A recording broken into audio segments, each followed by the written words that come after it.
think all the balling them steers did on the trail, they'd be balled out by now, wouldn't you? Yeah, if I was a Cartwright, I'd think that was the sweetest sound there is. All that mooing going on. Yeah. That's the sound of money, Hoss. Frankly, after a ride like that trail ride today, I'd just soon have a good, soft bed at hard money anytime.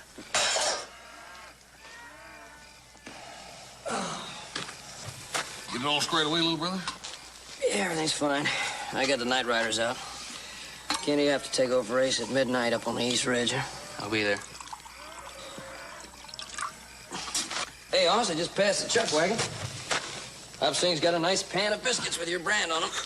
Well, you'll just have to save them for breakfast. I'm cutting down till I get into sand dust. Well, I know you're cutting down. That's why I said there was just one pan of biscuits.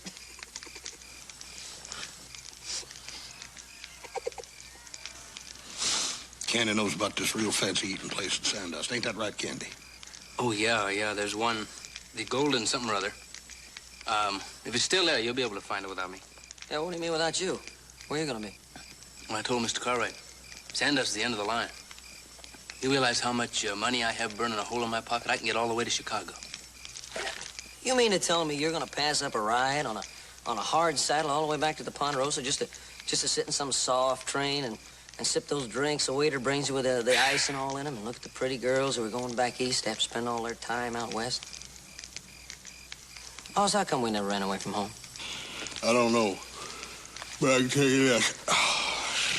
Both of you ought to quit the gabbing and get some shut-eye. We got that creek to cross them steers in the morning. If we don't get them in there to Mr. Haskell, ain't nobody gonna have any money to burn in nobody's pockets.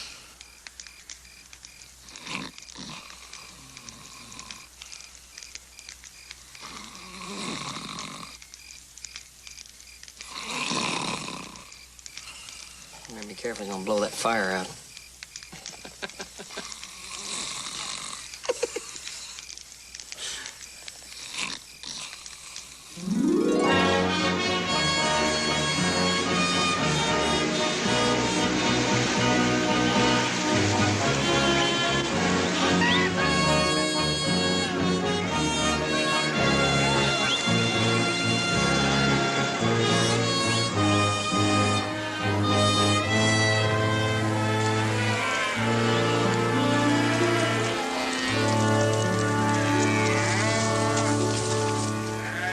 Fine beef cattle. You didn't drive them too hard. When you get back to the Ponderosa, you tell Ben how pleased I am you brought your herd all the way here to Sandust. Well, he'll be happy to hear that. So I gotta be honest with you, Mr. Haskell, that's not the real reason we drove those cattle to Sandust, because you pay 50 cents a head more. And they're worth it to me. I'll have your money ready anytime you want to come by my office in town and pick it up. Good enough. We'll be through here pretty soon. All right. Be seeing you in town. Right. Sandust. Recommend get a beer in a town name like that? I'm buying. 3 farewell beers. Candy, I never figured you were really serious. I don't want to crowd you, but as soon as I pick up my wages, I want to be leaving. Suit yourself. He's too good a hand to lose. I'll talk him out of it while we're having that beer. Well, maybe so. Come on, let's get back to work.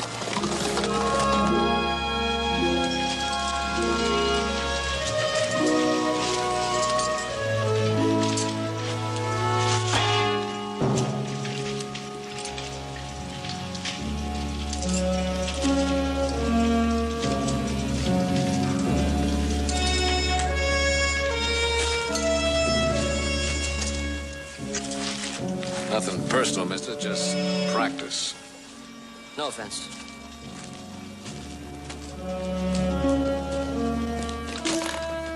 Hi. How you doing? You'll want to check these figures, Joe. All right. Hey, here's a little present from Pop. Oh, you don't say. I got a present here for Ben. This is Valerie Townsend, Mr. Cartwright, Val. Hello, Mr. Cartwright. Very nice to meet you. Spanish sherry. And wouldn't you know? Spanish sherry? You guessed right. Same label, same year. I'll get your money now. Right.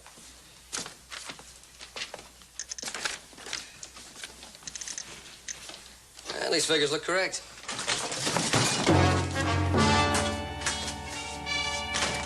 Don't try anything and nobody will get hurt. Put him up and keep him there. Now back off. Back off! Open the safe, old man. Open the safe. I don't know where I stopped. Well, you better remember. Get out of here. You better hurry up, old-timer, or Brother Billy will cut you to bits. All right.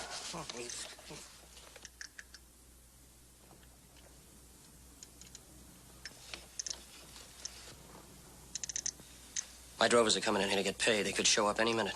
You don't say. Now, take a look out that there window. The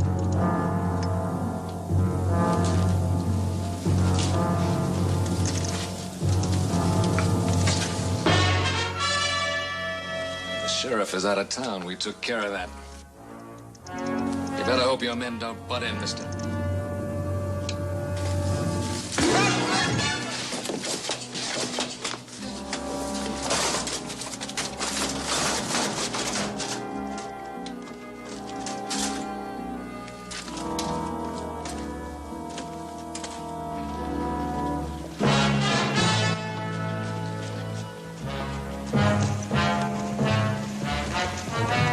Hurry up, Billy.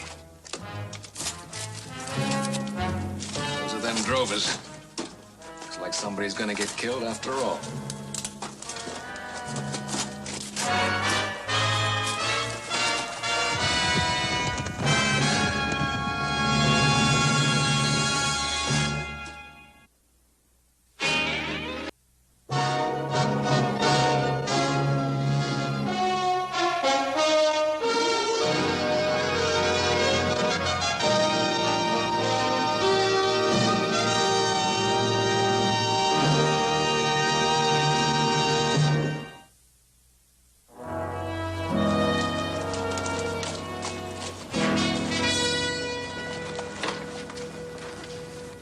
Hey, what are you two doing here? I figured you'd be hunting down that cold beer about now. Well, we were, little brother, but we didn't want to get too far ahead of you. Hell, I'll be a little while yet. Why don't you go on ahead? I'll catch up to you. Yeah. I talked old Candy into putting off that trip. Pretty good, huh? Yeah, it's real good news. Close the door. I'll see you later, huh?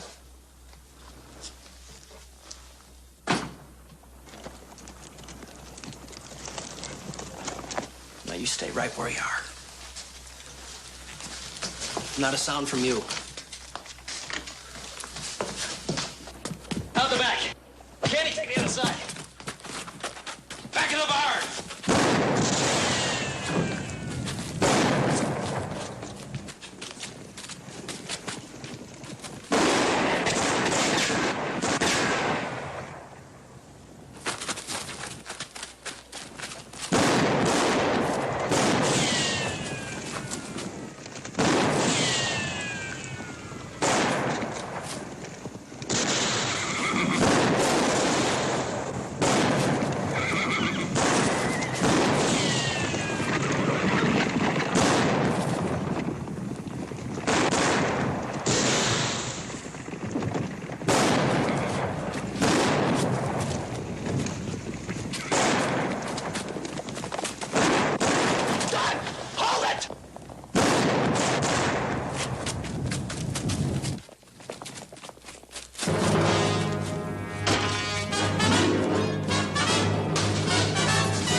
Here, get him out of here. Get up. Hey.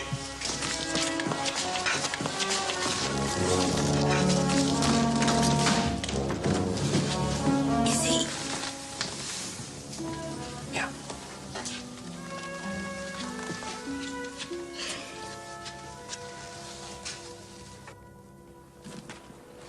You ain't gonna be here very long, big man. Just killed Haskell. I had him in my sights. I should have squeezed.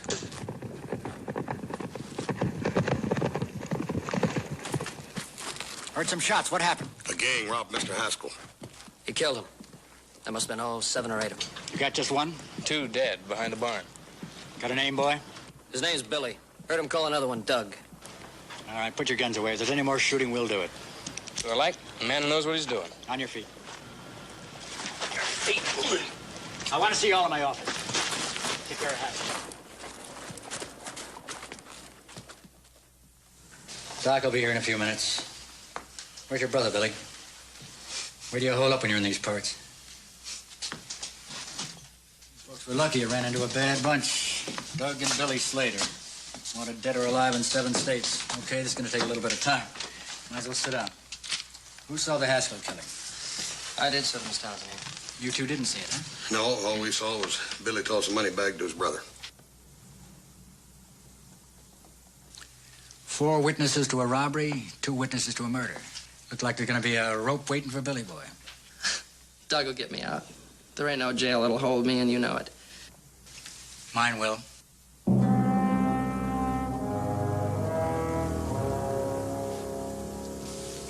Valerie, how much money they get out of that safe, do you know? I'm not sure. Enough to buy 3 or 4 herds the size of Mr. Cartwright's. Should I lock him up? You won't convict me. There's not going to be enough witnesses alive to testify. None of you! Do you hear what I'm saying? You're all going to be dead!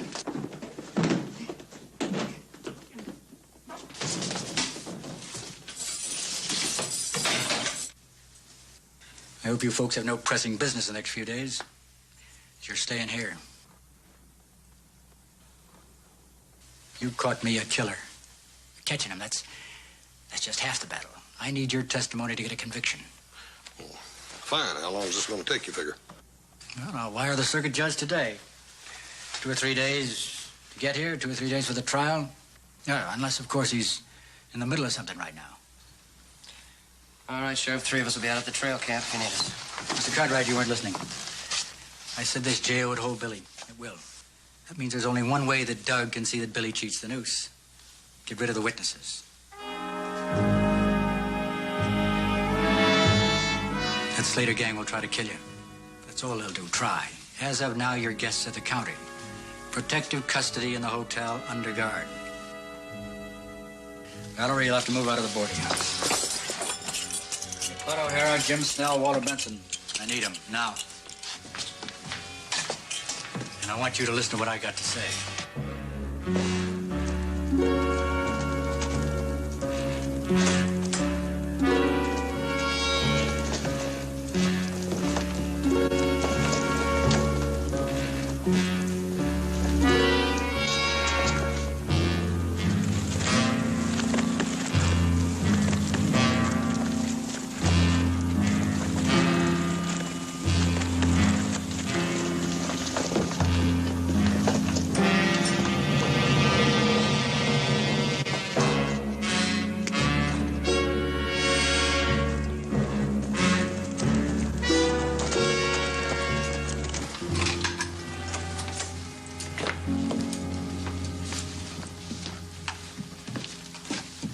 Ladies' bedroom's on the left, gentlemen's on the right. Thank you very much.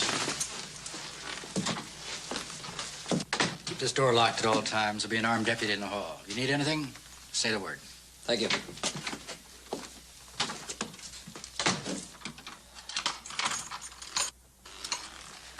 Well, I guess this will be it for the next few days.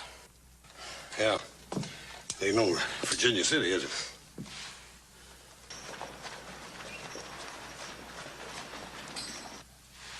Street down there will be full of people before you know it. Coming in town to see the trial and the hanging.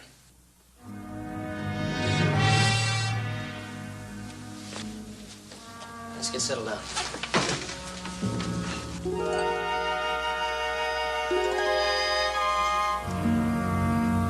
There are eyewitnesses, Doug.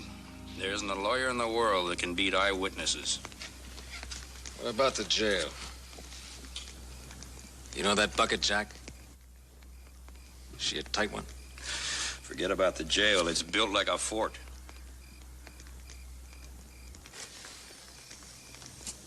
You made a big haul this trip.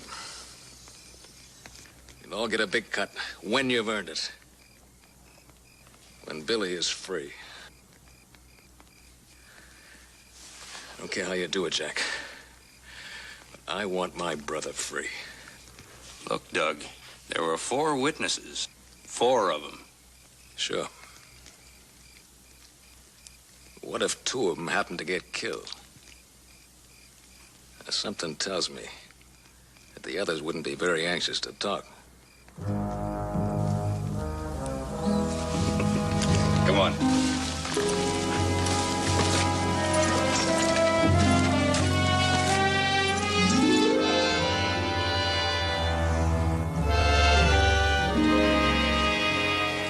I'm sorry. I didn't mean to be hysterical. I've read about robberies and murders. Everybody hears and reads about it, but when you're there... Mr. Haskell was so kind to me. He was such a nice man to everyone. Yes, he was, Val. He was a fine fellow. I've never even seen a murder trial. I've never been a witness. I probably won't know what to do at all. Have you ever been a witness? Oh, there's nothing to it. You just swear to tell the truth, and the prosecutor asks you a few questions, you answer them. That's it. Oh, I wish I could just go down those stairs and get on a train and go home. Val, where is your home? I don't believe you said. Albany, New York, the state capital. You folks still live there? My mother. She's all the family I have now. There's not much opportunity for a girl to work in New York. Well, I thought I could do better out west. But if I'd known what it was going to be like, I never would have come. Oh, it's not really that bad. We've got some fine towns and some fine folks. Most of them wear guns. Almost everyone. What's so special about Albany? I imagine people get hurt in Albany. People probably even get murdered in Albany. Probably. But I don't have to see it. I didn't have to see the kindest man I'd ever known shot down in cold blood. What's the matter? What's going on? Not a thing, little brother. Just talking. I'm sorry. I didn't mean to lose my temper. That's all right. You were a little ruffled, weren't you? Frankly, that was the idea. You wanted me to lose my temper? Why? I was trying to help. Well, I once knew an army doctor. He told me people will never get hysterical alone. They have to have an audience. The best cure is to slap their face. And the next best thing is to tell them something that'll shock them.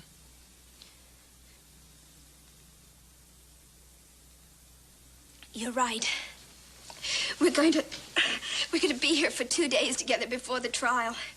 The last thing you want is an hysterical woman. Thank you, Candy. I'll try and do better. Val, you said you were from Albany. What made you pick Sandust? I didn't exactly pick it. I was going to Virginia City, and this is where my money ran out. Virginia City, huh? Well, listen, when this is all over with, you'll have to make it all the way on out and pay us a little visit. I mean, we could rake up enough money to buy a stage ticket, don't you reckon, little brother? I think we can guarantee it.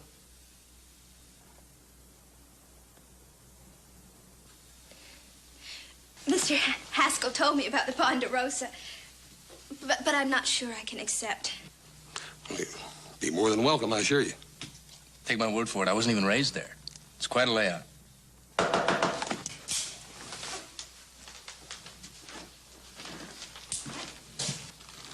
Who is it? Deputy Jensen. It's all right, sir. Coming on dinner time. Sheriff thought you folks might want to eat. Dinner? Your stomach must be 3 hours slow and mine's 3 hours fast. We'll be out in a minute. We'll be waiting. Tell me the truth. Do you think the Slater gang will try anything? Well, it's a rough gang. I don't think we're going to take any chances. Now I am scared. There's nothing wrong with that. Scared? Cautious? It's about the same thing. You're looking at 3 very cautious individuals. Shall we go?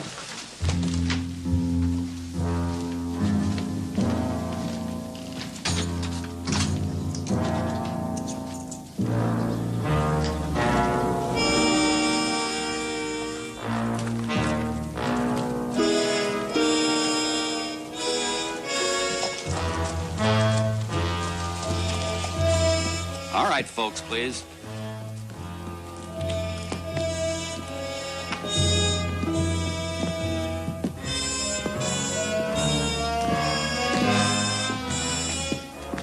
Ah, fresh air. The restaurant's just down the street, the Clover Bee. All right, Short, lead off.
Broad daylight, they all want you pretty bad. It cost them. 3 of them came in, they left 2 behind. They killed Short.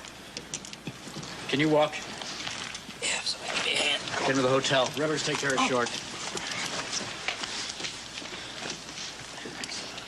All right, that goes for you, too. I want everybody at the hotel. Nobody leaves without my permission. Yeah. You know, they came from 3 different directions, Sheriff. A little better timing, and you'd be fresh out of witnesses. Well, I promise you one thing. Billy Slater's going to stand trial, and you're going to be there to testify against him. If I have to deputize every able-bodied man in this town. Sheriff, I hope you don't break that promise.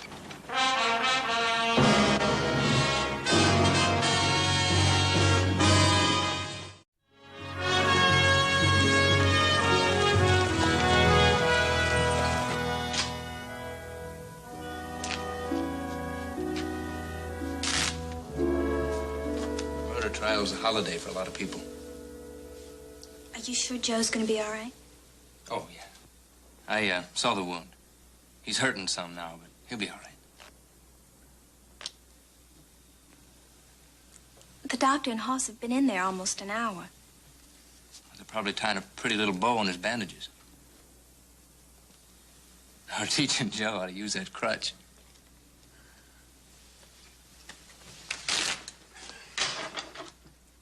Any one of them down there could be of the Slater gang. You know something? You worry too much.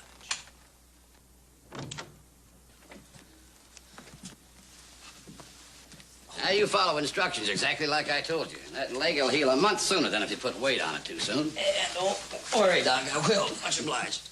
Joe, do you feel all right? Oh, he's fine. It's more of a burn than a break. That bullet just barely grazed the bone.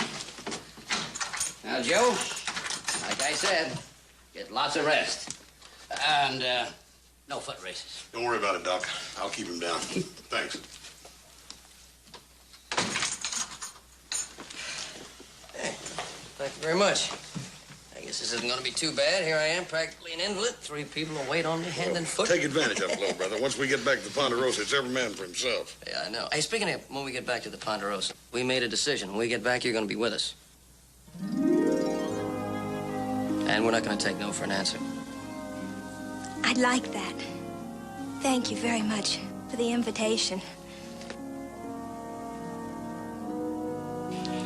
And for saving my life. I think that little trip will do her good after all that's happened. Donko.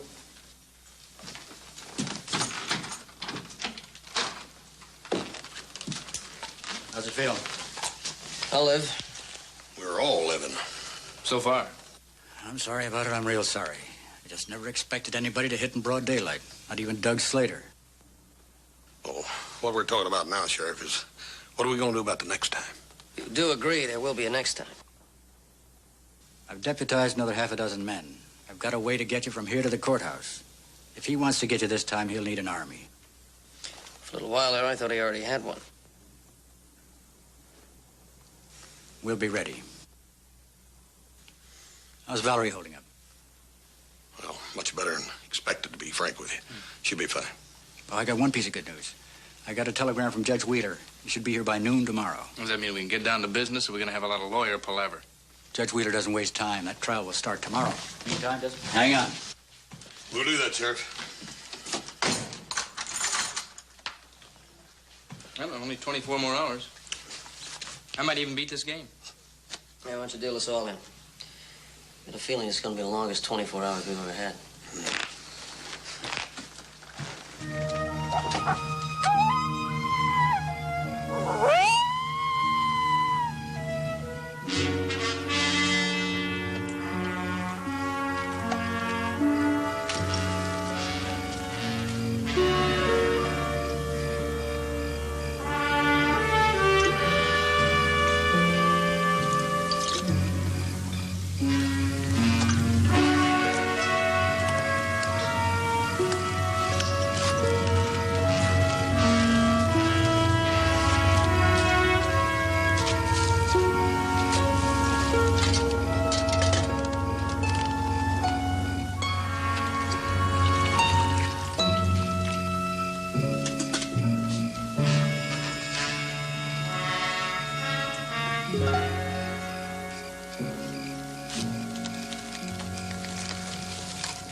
Told you they'd mess it up.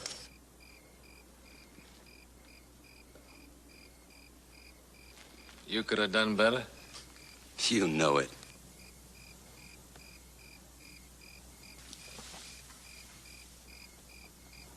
Any of those witnesses get a good look at you at Haskell's?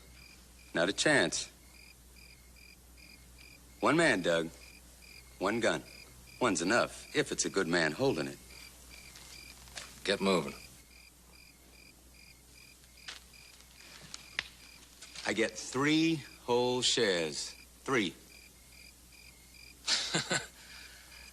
Well, you got him. Move.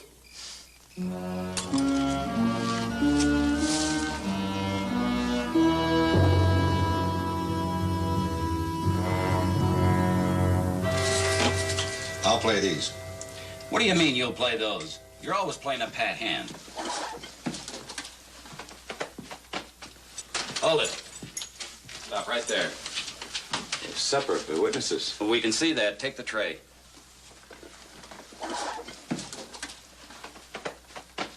Turn around. All right, give it back.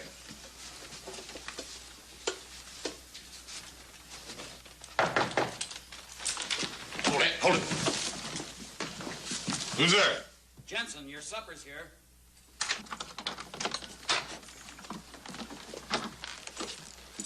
He's clean, Mr. Cartwright.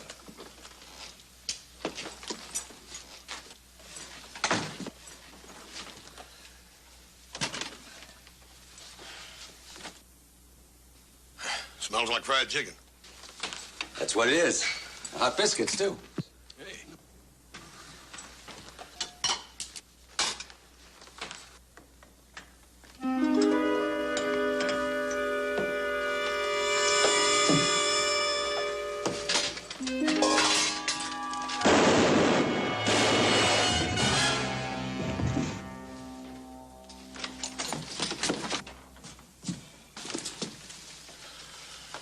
Loser dropped in.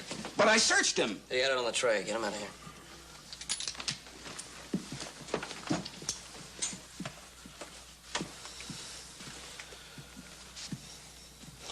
Val, why don't you go on over to your room?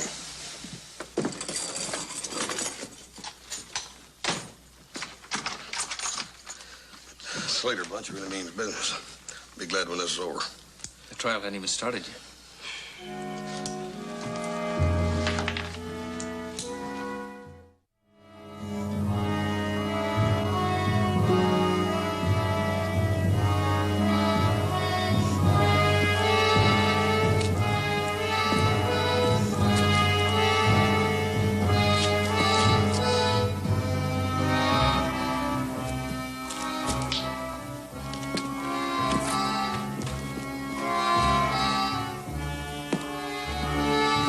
folks, let's go.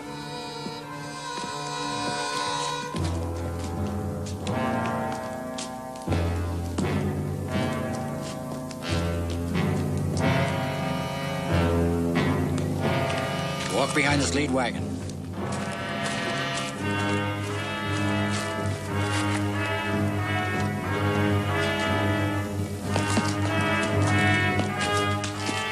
Okay, let's move out.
No guns in the courtroom. You gents leave them all here. That's right. Judge Wheeler's orders. No sidearms except mine.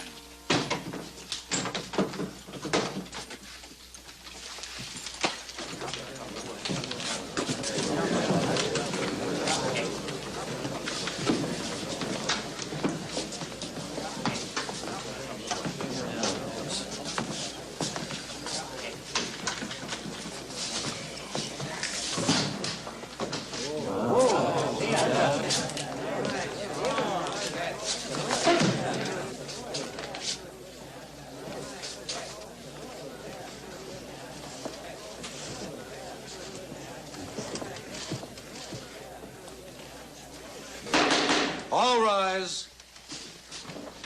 Circuit Court's now in session. The Honorable Judge Horace Wheeler presiding. Be seated. At the first sign of any disturbance, I will order this courtroom cleared. If the prosecution is ready. Ready, Your Honor. So, Doug Slater dropped his brother. What happened then? Billy Slater ran back through the barn. I went into Mr. Haskell's office. When I got to the back door, I heard a shot. I kicked the door open, and I saw Billy Slater fire at Mr. Haskell again. Who else was in the office besides you, Slater, and Mr. Haskell? Miss Townsend.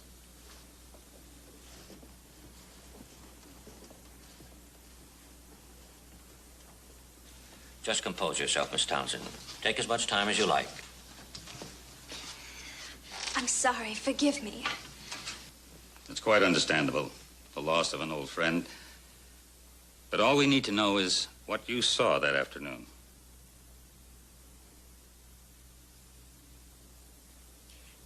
Well, I was surprised. I was frightened. Everything just... Miss Townsend, did you see Billy Slater come into the office where you were working? Yes. Did he have a gun in his hand? I don't know. I can't say.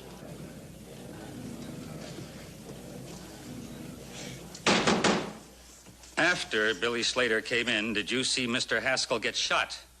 I don't know. Well, no, I didn't see him. I was so frightened, I kept my eyes closed.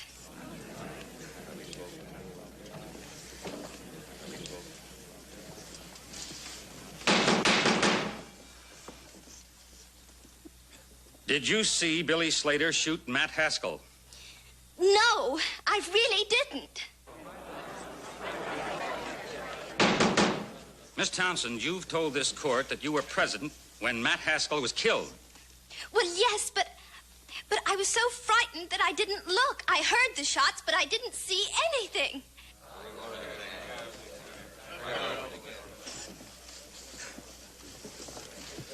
That's all, Miss Townsend.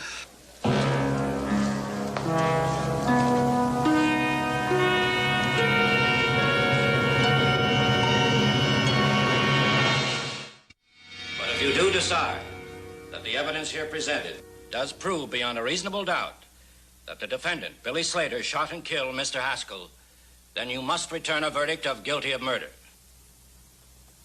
The jury will retire in the custody of the bailiff. This court is now in recess.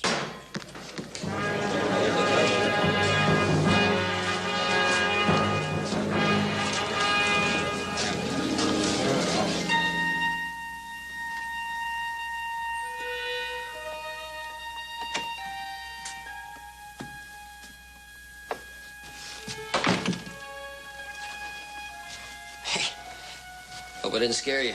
No, it's all right. Couldn't sleep, huh? No. Me neither. You know, I can't figure out about my brother Hoss. He sleep through anything. Once he gets to snoring, there's no way for anybody else to doze off. You know, I really didn't do very well when I was testifying this morning. No, you did fine. Everybody was nervous. No, but actually I couldn't remember. I don't think I really saw anything. Well, it's all going to be over pretty soon, maybe tomorrow. Do you think so? I don't see any reason why not. You want to see him hang, don't you? Yeah. Yeah, I saw him kill Mr. Haskell in cold blood, pump 2 shots in him. I want to see him hang. Nobody's thinking about Billy Slater. What did he think about Mr. Haskell? He was afraid. Mr. Haskell went for his gun. Yeah, well, it's funny you didn't think of those things at the trial. All any of you are thinking about is seeing him hang. Yeah, right now, that's what I think about Billy Slater. I think about that and the innocent people that have been killed. I think about his brother and where he is now and what he's going to do next.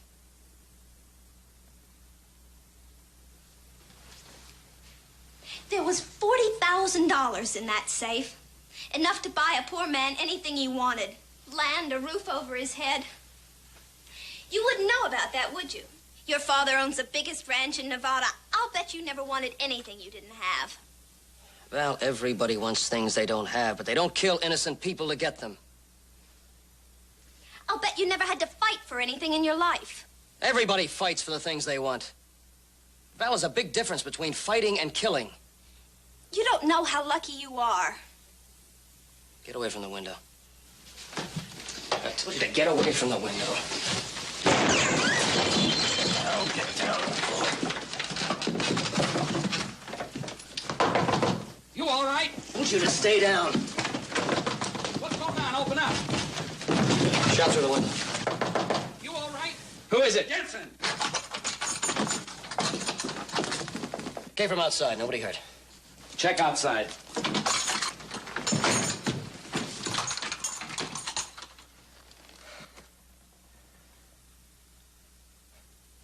They won't give up, will they? No. Doesn't make any difference whether they hit anybody or not. By tomorrow, every man on that jury is going to know what happened. They're going to start wondering whether they ought to find Billy Slater guilty or not.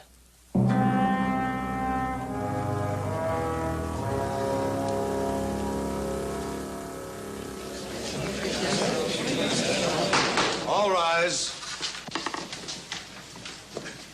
Circuit Court's now in session. Judge Horace Wheeler presiding.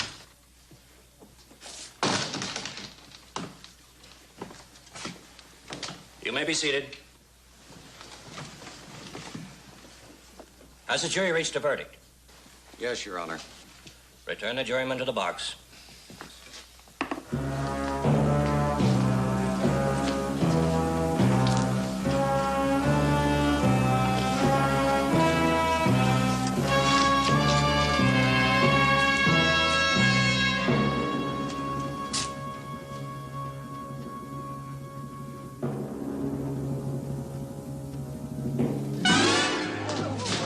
Everybody freeze. Anybody moves without being told, the judge is a dead man.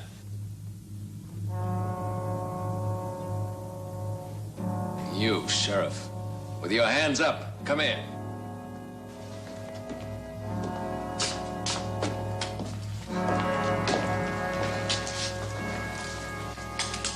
Now take them off, Sheriff.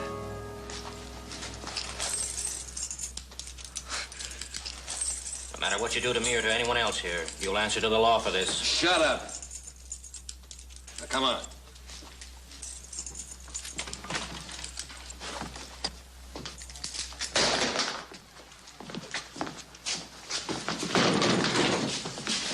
On your feet, Cartwright, you're coming too. Don't try it, big man, or he gets it right here. Come on. You too, come on.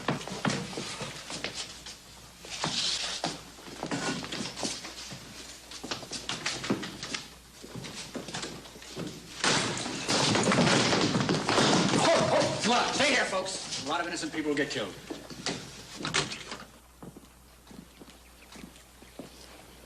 All right, back off or I drop the judge. What'd I tell you, Cartwright? I told your brother Doug would have me out of jail. Come on.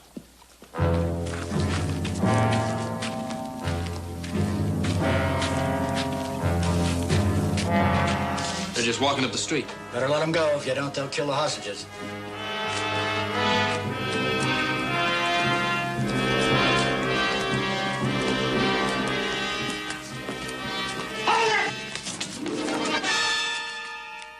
Go ahead, shoot.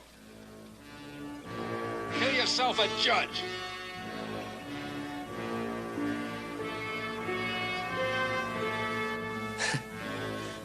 Scared blue. Everybody in this town is scared to breathe. You ain't scared, are you, Val? You just stick close to me. You won't get hurt. Didn't know she was my girl, did you, Cartwright? Didn't know she was in on the robbery. Signal us with a curtain from Haskell's window to tell us when to come into the store. That's why up in the room they didn't shoot at your shadow on the blind. Yeah, that's right, Cartwright. We took real good care of her. Come on. Let's get to the horses.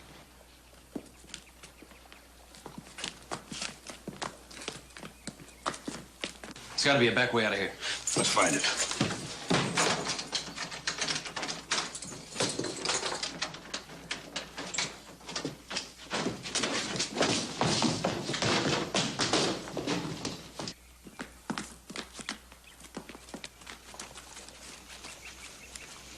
Get Limpy here up on a horse.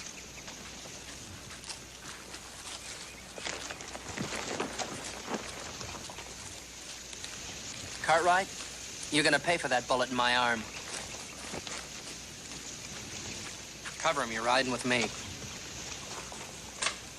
Why'd you help him, Val? So you could have that ranch you were talking about for the two of you? Yes, because I know what it's like to want just a little of what others have. Hurry it up. Oh, you're never gonna have that ranch. Just more killing. Tell him, Billy, we're gonna have a ranch. Don't hold your breath. But you promised. Yeah, I promise a lot of things. Like, there wouldn't be any killing now. Come on! I'm not going. Not until you promise.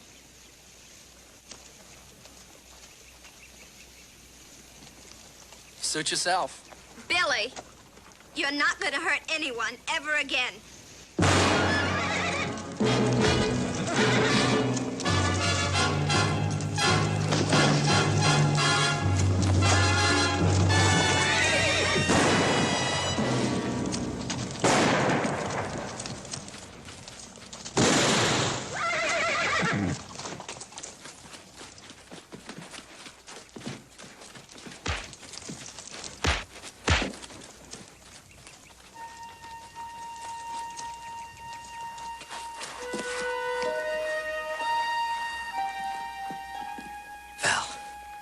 I'm sorry. Don't you worry, we'll get you a doctor. I'm scared. Please, hold my hand.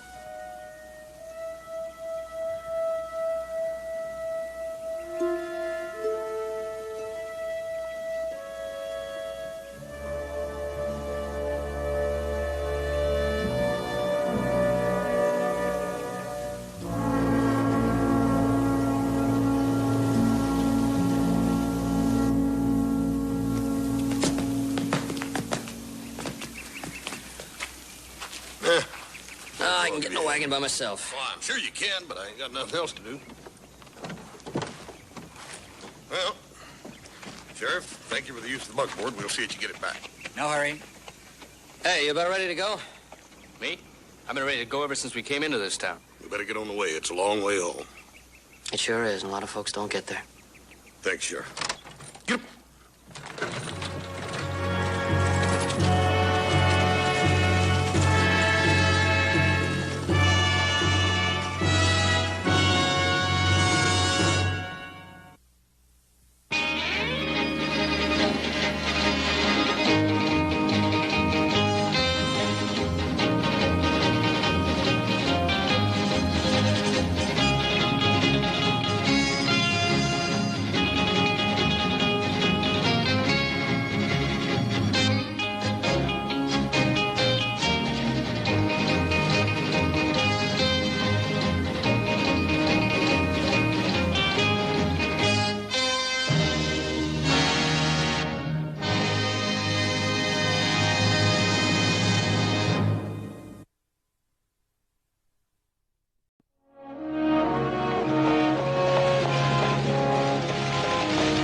That's right, Ben. Sure. Haven't seen you in a couple of years. Yeah, about that. Ben, this is Henry Trask, my top wrangler. Henry, Ben Cartwright. Trask? Heard about you, Cartwright. Understand you're a pretty big man in these parts. A lot bigger than you know, Henry. Big enough to have the Army calling on him when they need horses? Word sure gets around in these parts. Is that what brought you into town from the hills? Well, unless you figure you got a monopoly. Oh, Frank, you know better than that. Army buys good horses wherever it can find them. And I've got some good ones. Oh, I hear the brass is coming in on the noon stage. Is that right? You sure hear correctly, Frank. Yes, Major Dawson's coming in on the noon stage. He'll be staying with me if you want to see him. Oh, Ben, you don't miss a trick, do you? Oh, here she comes now, right on time.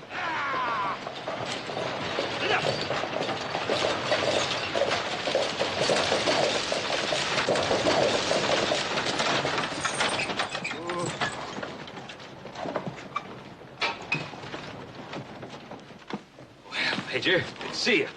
Good to see you, Ben. It's my daughter, Dana. I wrote you she'd be coming with me. Well, it's a pleasure to see you. I hope your stay with us is very pleasant. Thank you, Mr. Cartwright. I'm looking forward to it. I'm Frank Cole, Major. I understand that you're here to buy some horses. I got some to sell. Well, Mr. Cole, I'm running rather a tight schedule. I hadn't planned on making 2 stops. Or perhaps next trip. I doubt that Ben wants to hog all the business. I don't reckon he'd mind if I brought my string out to his place to show you. I don't mind, Major. Of course not. Well, fine. I'll be looking at a stock in the morning. I'll be there. Better get along. Hop Sing is holding lunch.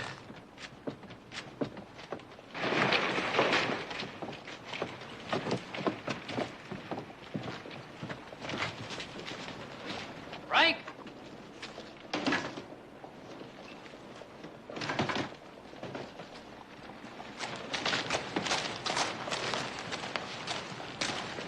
Come looking for you. I want my back pay. I earned it. I gave you orders to help Billings and Evers with the remuda. I told you I was quitting. I told you last night, but you didn't listen. Trask, he likes pretty things. Give him a $20 gold piece.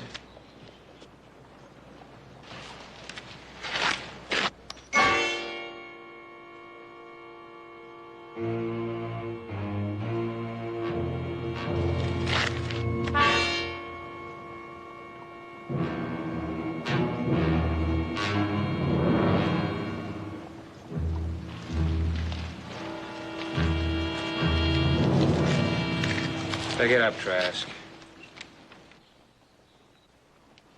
Pick it up!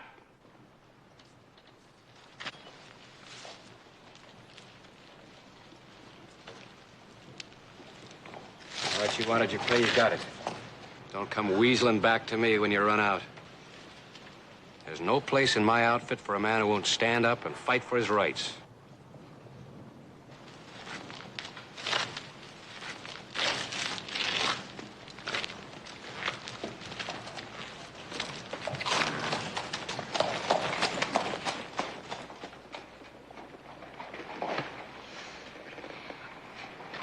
He isn't much of a man, is he?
Sing, that was an excellent breakfast.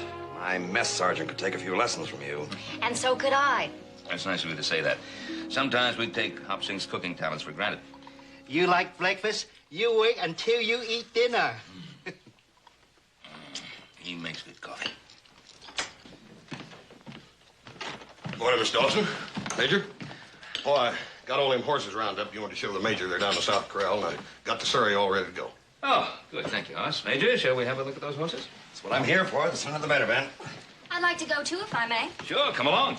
Traveling with me, she's become quite an expert. Oh, she has she? Miss Dawson, have you also become as expert at bargaining as your father is? He don't mean that, Miss Dawson. He's just Josh. Ain't nothing he likes better than a good horse. Let's go.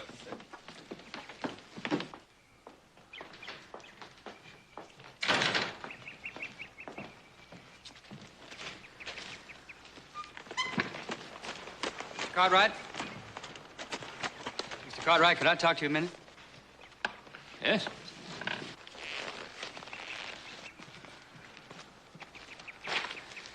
You probably don't remember me, Mr. Cartwright. You saw me working horses once, 2 years ago. Yes, I remember. You did a good job. I've seen you since then, though. I saw you yesterday in Virginia City, didn't I? I'm sorry I bothered you, sir. Wait a minute now. You haven't told me what you wanted. Well, you saw me in town yesterday. Huh? And you saw me eating crow. Don't rightly figure you'd be hiring a man that backs down like I did. Well, usually a man backs down. There's a reason for it. You saw it like it was, sir. I'm a bit short-handed. Most of my men are off on a cattle drive with my youngest son. I could give you a trial. Mr. Cartwright, how about yesterday? Young fella, I'm just interested in the way you handle horses. Now, you want a job, you get down to the South Corral. Yes, sir.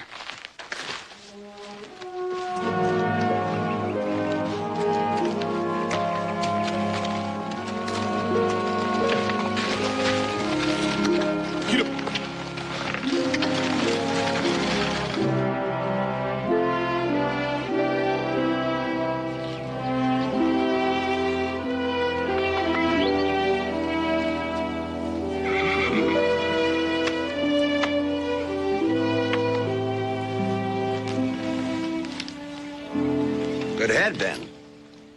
Yes, he's a good one. A little delicate, though. Did you say delicate?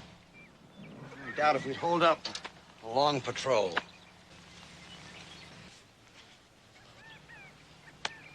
Yeah, well, you may be right, Major. I'll see that he's sent back to the herd. Oh, well, now, wait a minute, Ben. There's no use rushing things. I might consider him if the price is right. Well, Major, you know, I've always considered you a very good judge of horseflesh, and you sure know what you want. No, sir, I'd hate to see a sensitive horse like this overworked. I'll see that he's withdrawn. I'll take him. Well, Major, I just might sell him to you if the price is right. Oh. This new hand over here. Yeah? Think he can handle that sorrel? Yeah, I think so. What's his name? Mark. Mark? Yes, sir. That sorrel's new to the saddle. He's got a mind of his own. Watch him. I can handle him, sir.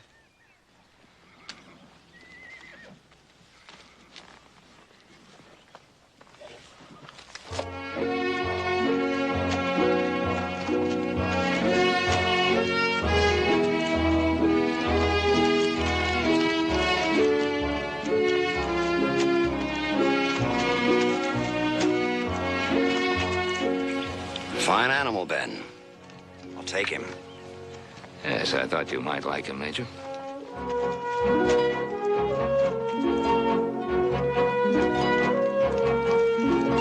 Well, I sort of had my doubts about that young man, but he's good. Maybe it's just because the sorrel isn't giving him any trouble.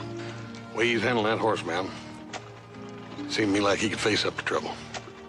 Didn't face up to trouble yesterday.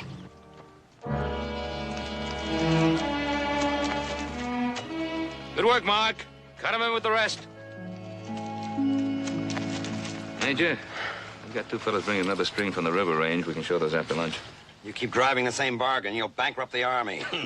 Major, don't worry. Paul won't take that uniform off on you before you get back to San Francisco. He might get some of them brass buttons, so.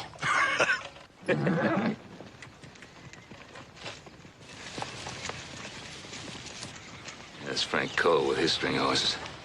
Better see that one.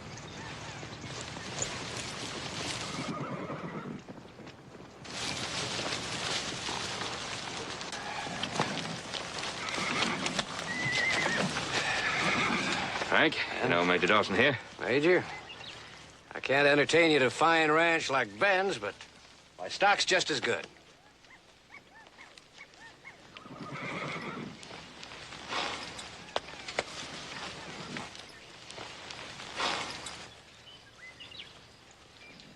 I'd say they're drawing a little fine.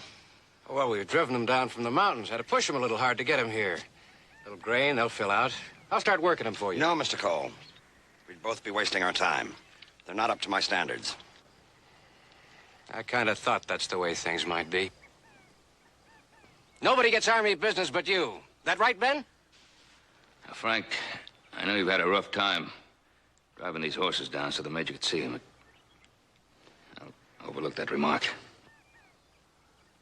Major, what about that black horse? Looks pretty good.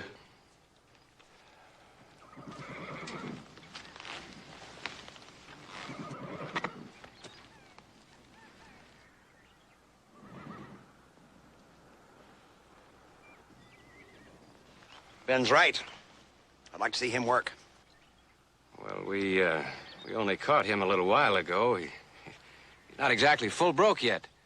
It's all right. I'll consider that when I watch him work. All right, Trask, you heard the man. Charlie, slap a saddle on this black horse. Hurry it up.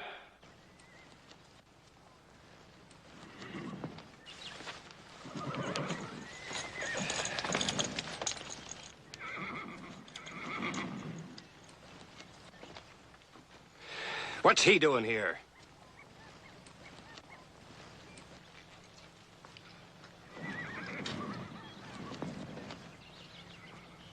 He's here because I hired him. Why? Does it trouble you, him being here? No skin off my teeth. He's ready, Frank. All right. Ooh, now. Whoop. Whoop. Ooh, now. Whoop. Whoop. Whoop. Whoop. Frank, this horse isn't ready, and you know it. All I know is you don't work for me no more.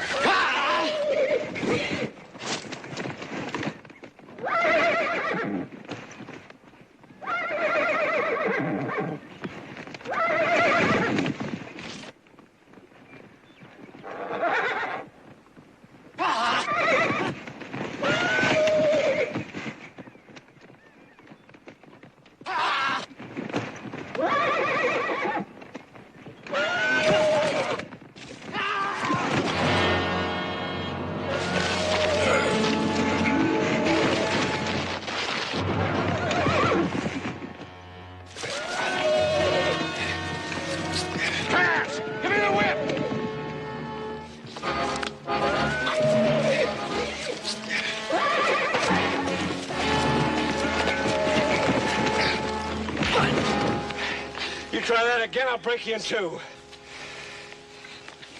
All right, that'll be enough. Nobody uses a whip on an animal around here. That ain't the way I see it. I don't care how you see it. Don't use a whip on an animal on the Ponderosa.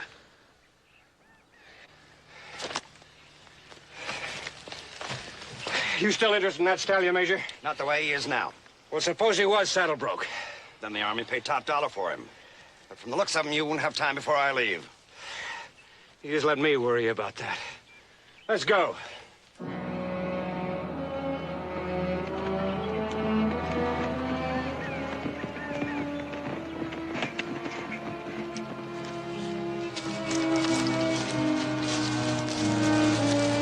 His answer for everything. Man or animal, if it don't knuckle under to him, he beats it until it does.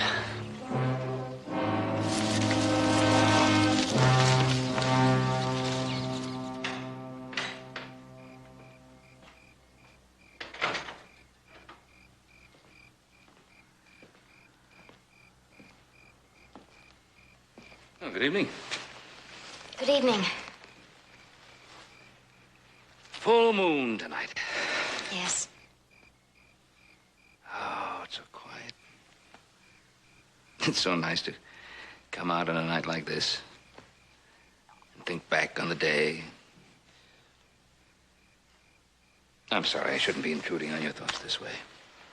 As a matter of fact, Mr. Cartwright, I was thinking about you. Oh? And the young man you hired today. I was wondering why you hired him, knowing he was a coward. Well, I don't know he's a coward. But didn't you see him refuse to fight for what was rightfully his? Miss Dawson, I hope you don't mind me asking you this, but why does it trouble you so much that I've hired this young fellow? Because I know him. You know him? Well, someone like him. Someone I've been trying to blot out of my memory. He looked like Mark. And he was a coward like he is.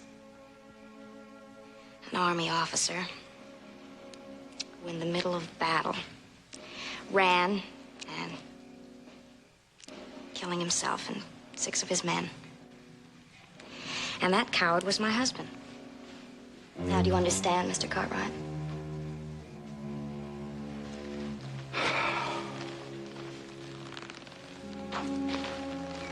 Yes, I do understand. Miss Dawson,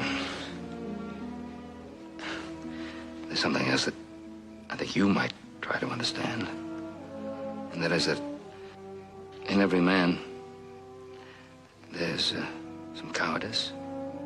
And in every man, there's some bravery, too. You know, when I was a little fellow, someone gave me a little dog, or mutt, cute little fellow.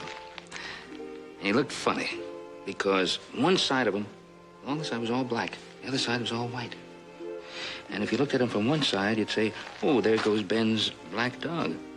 And if you looked at him from the other side, you'd say, oh, there goes Ben's white dog. You know what?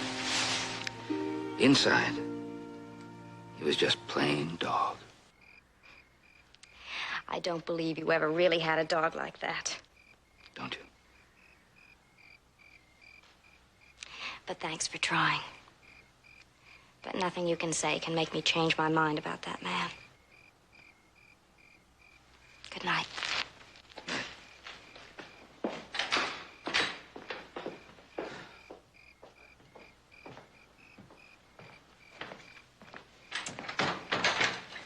Everything all right? Yeah. Fine. I just noticed a lantern burning out there in the barn from my bedroom window. I thought I'd go out and check on it. Oh, yeah, one of the hands must have left it. See you in the morning. Good night, Paul.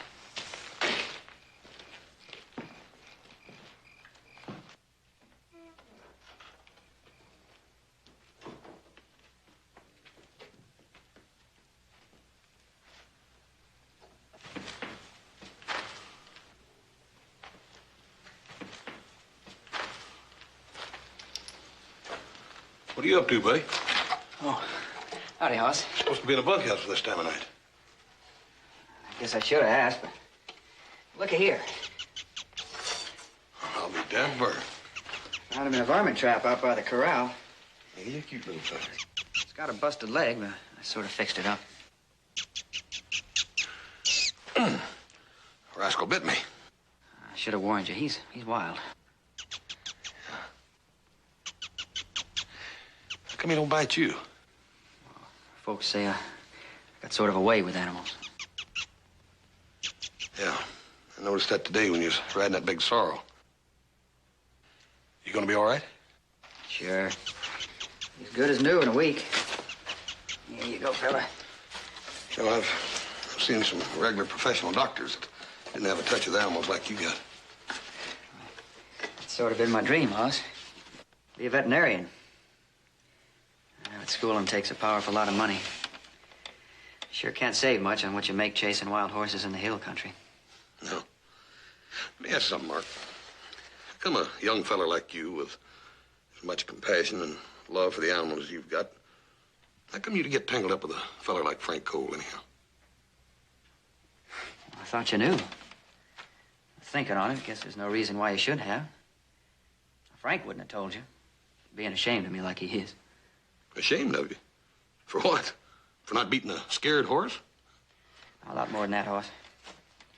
For not living up to what he thinks I ought to be. Hard like he is. He's my brother, Hoss.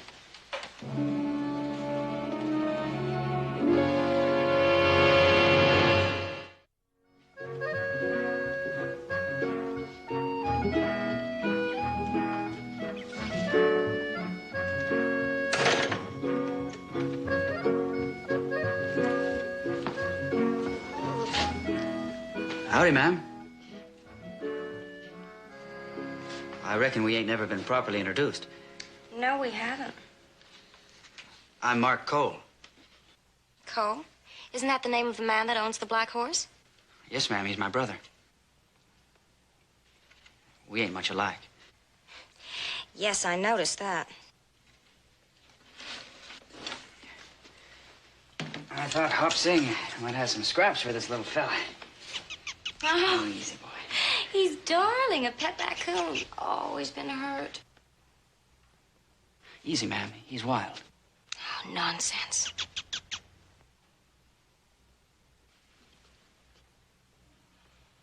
You're soft and gentle, ma'am. Animals know these things. Yes, they do. He look like Chinese robber baron. Well, I thought you might have some food for him. If it's all right with Mr. Cartwright. No need ask Mr. Cartwright. Hop Sing in charge of food department. Besides, Mr. Cartwright not here. He and Major Dawson out looking at more horses. You come with me. We fix fine meal for a little bandit. Come.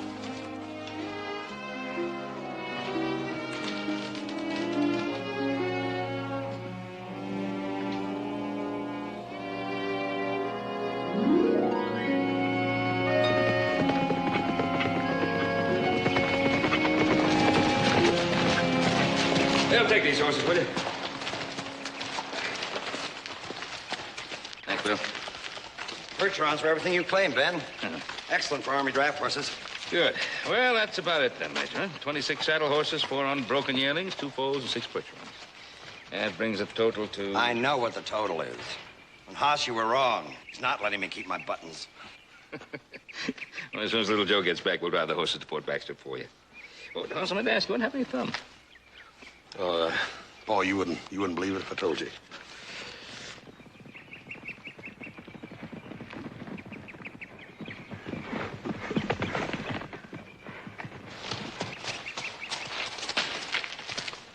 That stallion you're interested in, Major, I'll have him ready to work soon.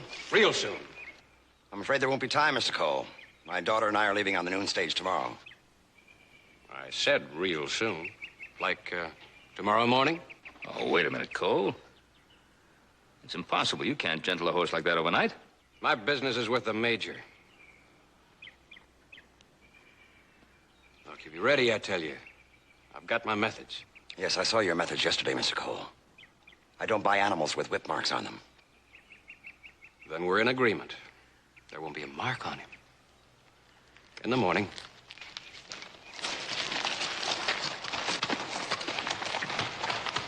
Well, if you'll join me, Ben, I'll draw up your contract and pay warrant.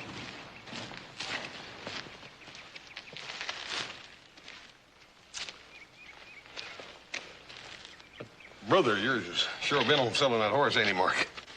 Business ain't been too good. Yeah. Well, he's sure got his work cut out for him if he's figuring on taming that horse by morning. Tame him? Tear the heart right out of him. Crush and twist his spirit till there ain't nothing left. But he'll never tame that stallion. He's run free too long. He'll die first.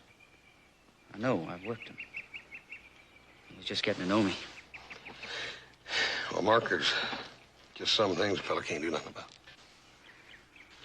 This sorrel's still a mite skittish, Hoss. It might be wise if I gave him some more saddle time. Whatever you like. But it's getting kind of late. See you.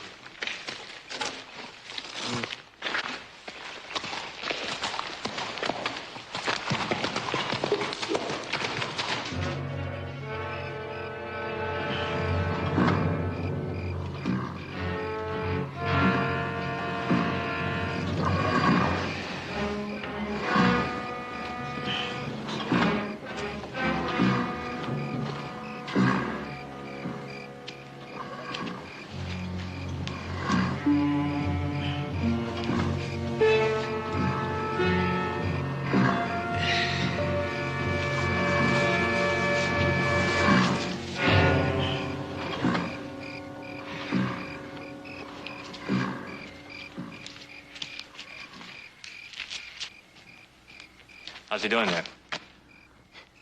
The way I got him fixed, he can't do anything but stand there and quiver. Yeah, but he's not like the others you've been working on. He's sort of, I don't know, he's different. Maybe I ought to give him some water. He gets nothing. He's learning his lesson the hard way, but he asked for it. I told that army brass he'd be ready in the morning, and he'll be ready. The rough way.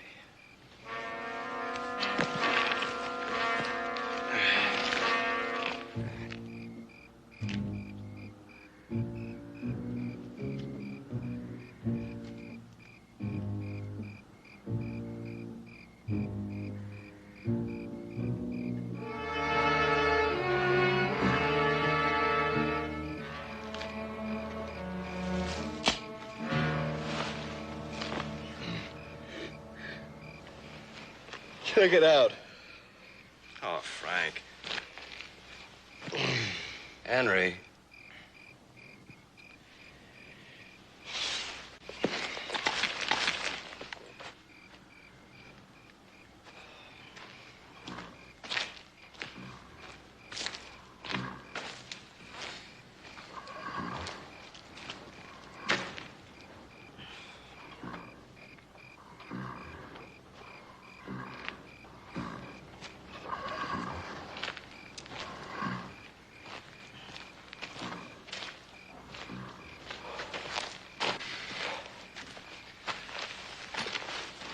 That's nothing.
Just take it easy, fella. Everything's gonna be all right. What's the matter with him? Trussed up so he couldn't rest. No water, no food. But mainly, well, Just seems to have lost the will to live.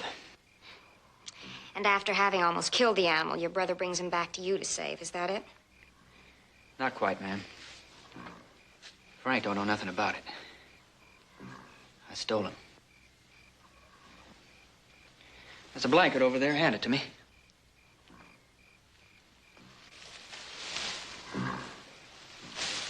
Easy, fella. You don't think I should have stolen him, huh? Oh, that's not for me to judge. Maybe you did right if that's the only way to save him. Ain't sure I can save him. A horse like this is proud, man. Pride he was born with. And run with till my brother caught him.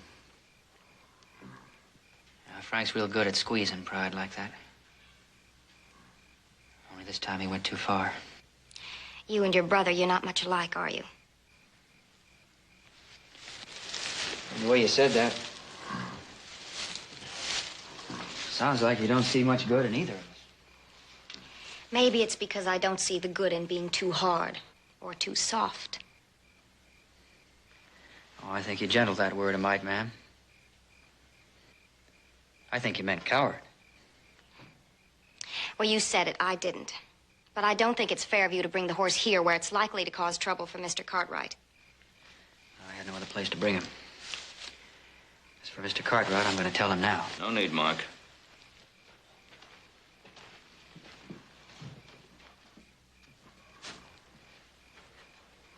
That's your brother's horse.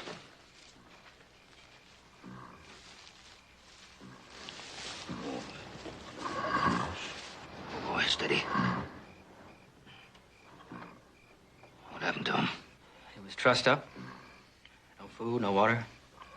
Broke his spirit. Easy. Frank was right, wasn't he? You don't need a whip to break a horse fast. It's just plain brutal. Well, Frank, don't look at it that way, Mr. Cartwright. He's rough and brutal, I'll not argue that. But it's the only thing he knows. He feels he's got to be that way to survive.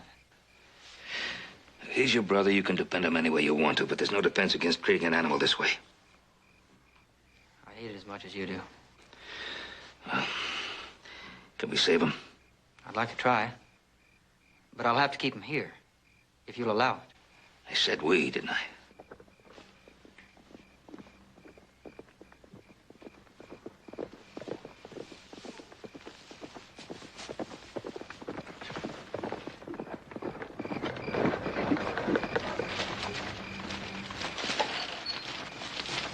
Get out of the way, Ben.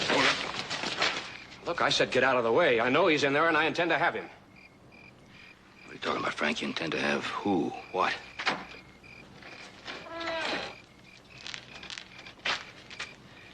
If you want me, I'll go. But the horse stays here. You're letting this little horse thief tell you what to do, Cartwright. If you're asking me if I'm agreeing with him, yes. You move that horse out of there, it's as good as murdering him. You've already come close enough to that. He's my property, and I'll decide what to do with him. Now, if you lead him out here, I'll forget what you did. Chalk it up to the weakness in you. No. A man's got a right to take what's his own, especially when it's been stolen. Now, Frank, Mark here's not denying the horse belongs to you. He's yours. I think what he's asking for is a little more time to bring him around if he can. You're stalling, Ben. The horse ain't that bad off. I want him, and I want him now. I'll buy the horse. What do you want for him? You got him crawling, Frank. What's your price? Nobody buys me off, Ben. He's not for sale anymore. Too much talk. No! No! No, we'll do this legal. Right down the line legal. There are laws against them that steals horses, and there's laws against them that harbor horse thieves. Maybe there ought to be laws against them that torture horses, too. That's just an opinion. Your opinion, Cartwright. That's right. Well, I'll be back in the morning with law that ain't just opinion.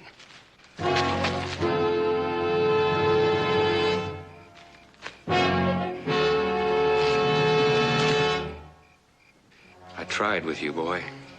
I Try to put iron in your backbone, but you're soft clean through. Yeah, now I wash my hands of you.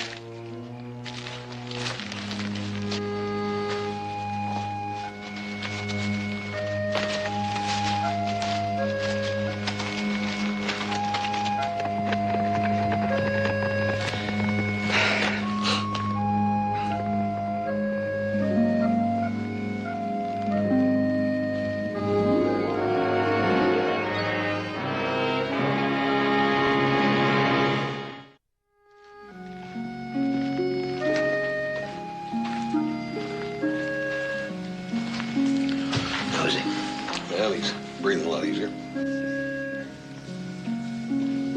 First a raccoon, and now this horse. Well, Mark's got a real gift in those hands, Paul. A real gift. Yeah. He'll be on his feet by morning. Mr. Cartwright, do we have to give him back to my brother? He still needs a lot of care. Well, I don't think we have much choice in the matter, Mark. The law's on his side. Maybe he's just bluffing, Paul. Maybe he won't be back. He'll be back. Well, morning's still a long way off. Let's get some sleep. I'll stay here just in case. If you need any help, you know where to find us. Thank you. Bye.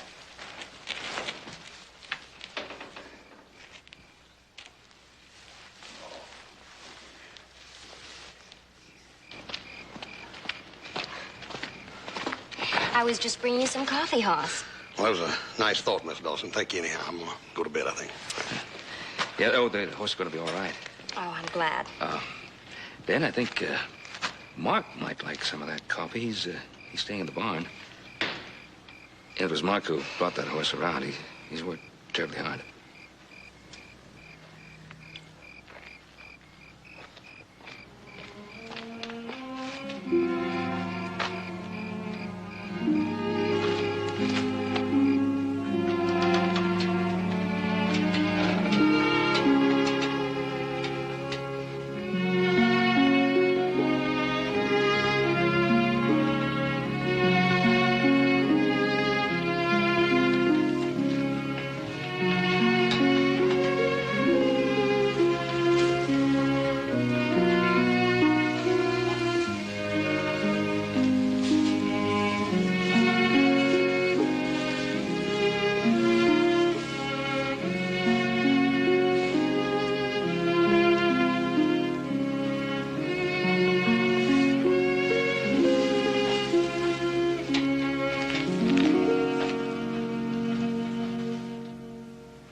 Major, I'd sure like to drive into town myself, but I'm expecting those visitors, as you know. Yes, I know. Dana told me. Ben, I do hope Frank Cole isn't going to give you too much trouble. No, it'll be all right. Well, we still have plenty of time before we have to catch a stage, so I think I'll go see how the horse is this morning. Don't be too long. I won't.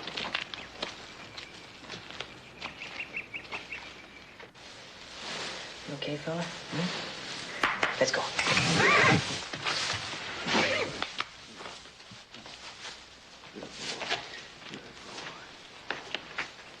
He's better, Yes, ma'am.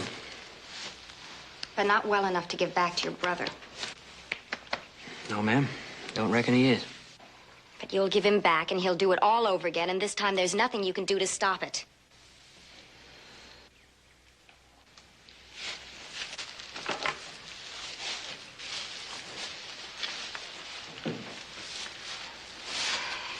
Look, I'm sorry. It's just that I knew a man like you once. As easy as that, man. Well, maybe you're right about me. But who did you know like Frank Cole? Did you know a man who raised his little brother when their parents died? When he wasn't much more than a kid himself?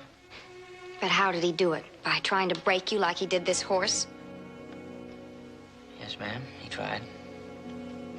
Because he thought it was best. But he did other things, too. Like one winter in the mountains. We were tracking a wild herd. There was a blizzard, and my horse fell on me. broke my leg. Any other man would have left me to die. And I wouldn't have faulted him for it. But Frank stayed. He set my leg, gave me his food and the clothes off his back. Almost died himself. Did you know a man like that, Miss Dawson? I did.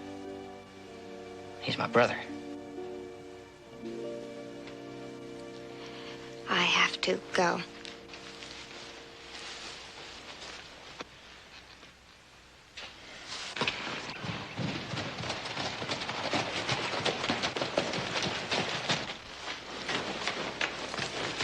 It's your brother, and he's got the deputy. I figured it might be. Well, don't go out there. You'll be arrested. You can still run. I thought you didn't like men who run away from trouble.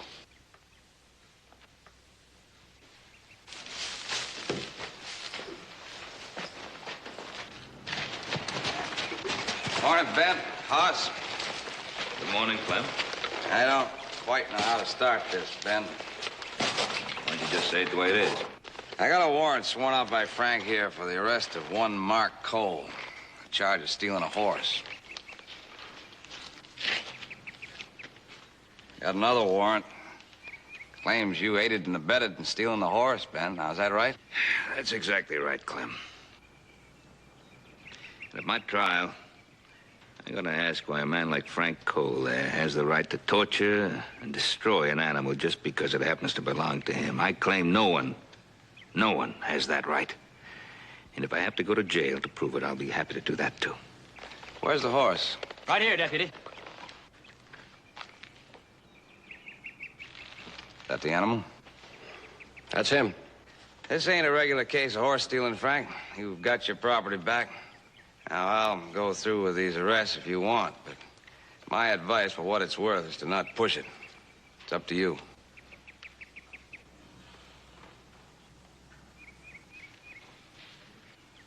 Like you say, Clem, I do have my property back. I'll settle for that. Good.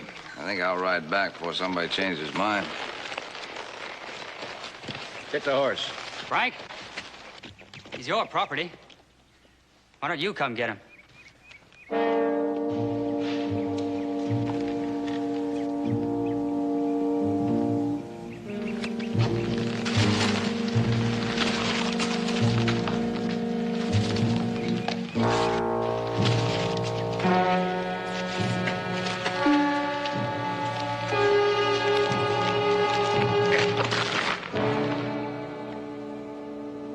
If you want him, you've got to go through me to get him.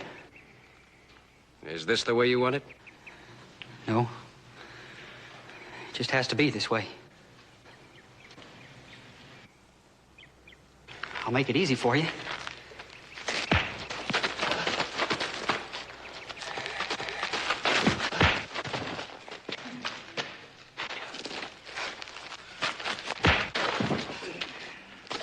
Boy, I gotta stop this. I'll leave him be. It's taken Mark a long time to get this far.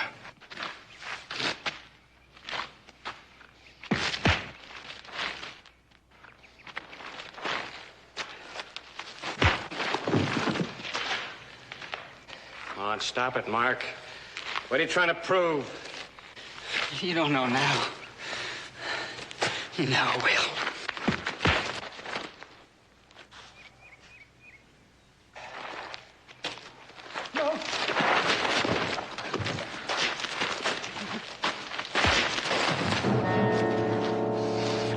Mark, I don't want to hit you anymore. I can't. You're gonna have to, Frank. You're gonna have to keep me down. Go on, finish it.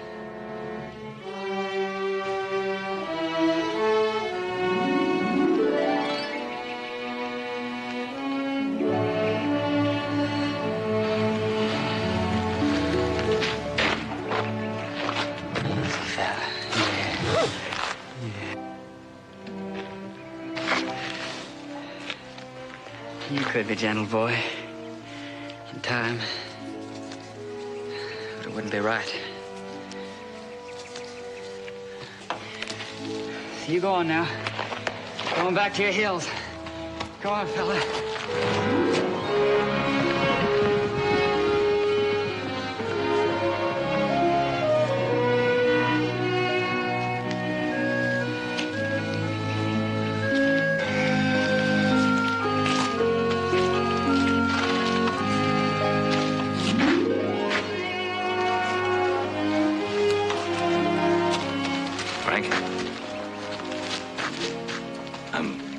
I'm sorry this happened. In a way. In another way, I'm glad it did. And I think you will be, too, when you've had a chance to think about it a bit.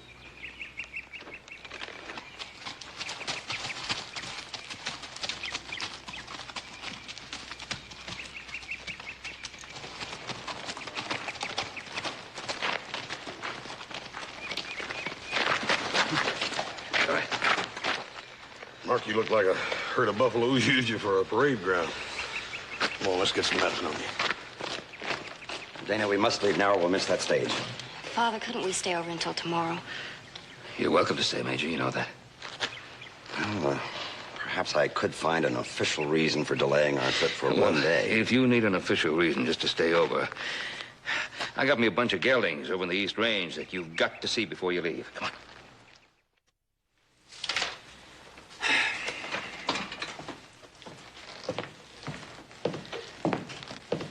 All right, Major. There's your total, and I still say you outsmarted me. I don't know, Ben. Seems I paid too much for them. Major, you got yourself a wonderful bunch of horses. Isn't that right, Mark? They're mighty fine horses, sir. There you are, and that's the word of an expert. No expert. Oh, Mark, I think you're entirely too modest. You know animals better than any man I ever saw. Mark, have you ever thought about a career in the Army? I'm afraid I wouldn't be too keen on soldiering, sir. I was suggesting a career as an Army veterinarian. Army has a great school in the Presidio in San Francisco. Incidentally, not far from Dana's and my quarters.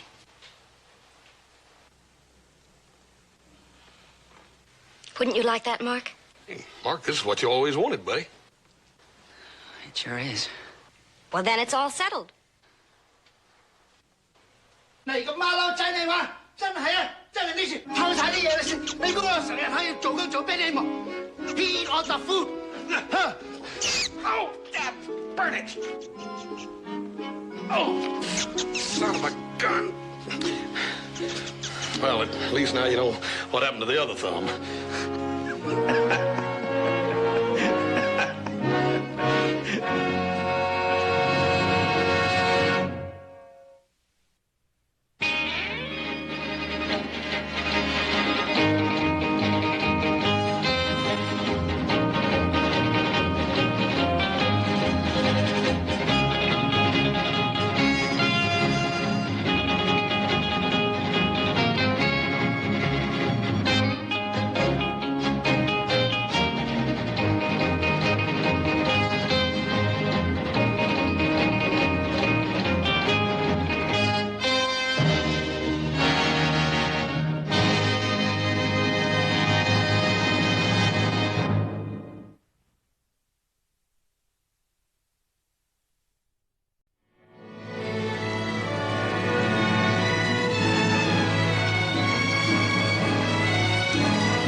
See that? Yeah, I see it. Somebody's signaling. Cavalry uses polysteel. Hired use mirrors. Well, if it's a cavalry, it looks like they just ride down here and check on us, don't it? I think we better change plans. Coldest Corner is only about 4 or 5 hours ride from here. It's out of our way, but they got a telegraph wire. We can find out if anything's going on.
Howdy. What's been happening around here?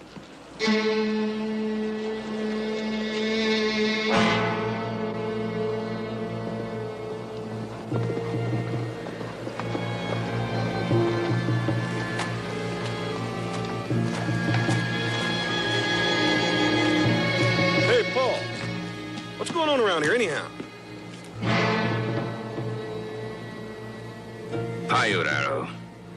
On the warpath again. All of a sudden, we're a long way from home. A long way.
Three dead. An old man, a woman, and a little boy.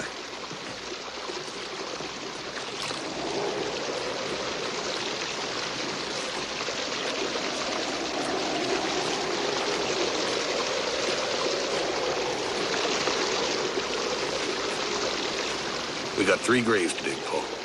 We got 5 graves to dig. 2 more in there, shot and scalped. Ought to be able to find some shovels in the hardware store and some blankets in the hotel. Graveyard's right down the street. Sooner we get started.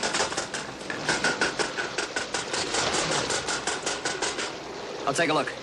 We'll all take a look.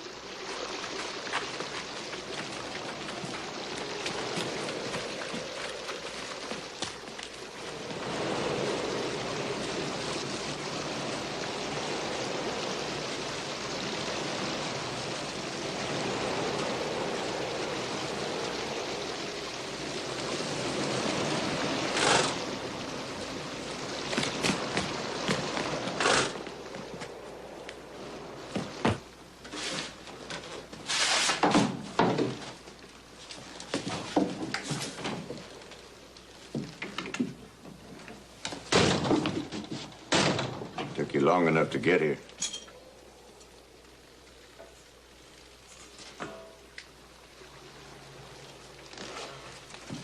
You heard us right in? I heard you. Why the wait? Some Paiute speak English pretty well. I had to know who was out there.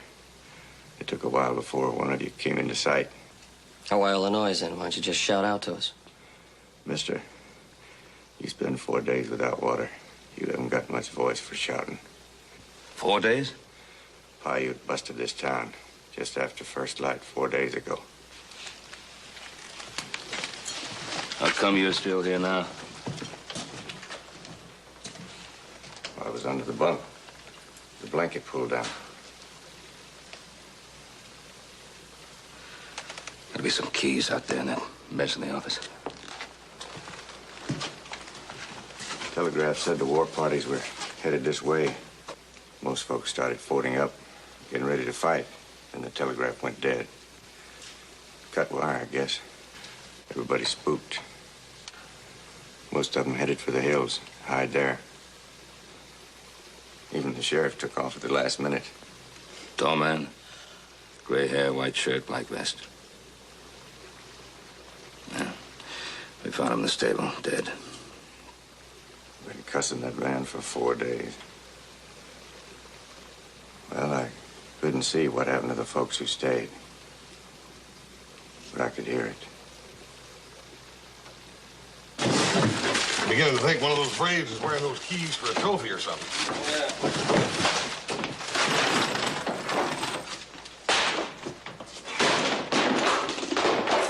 Hey, there they are. I found something, too. Take a look at this.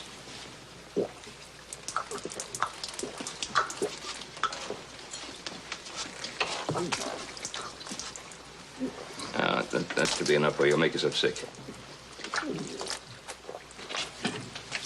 Now, come on. Oh, that's good. That's got to be the best there ever was. You know, there's something else I heard. 4 days and nights in this sweat box. I heard water splashing in that fountain. If you want to drive somebody crazy, that's the way to do it. What'd you say your name was? I didn't say. Nobody asked. Oh, my name's Ben Cartwright. This is Candy. My son's Joe and Hoss. Candy?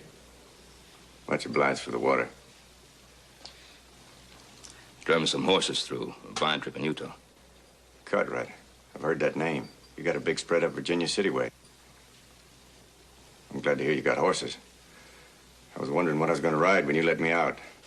Hey, well, in the meantime, what about the name? You're persistent cuss, ain't you? My name's Kelly, Mike Kelly. I got tossed in here for tearing up that saloon. Oh, you know, I must say, Mr. Kelly, you look wonderful for a man 72 years old. 72?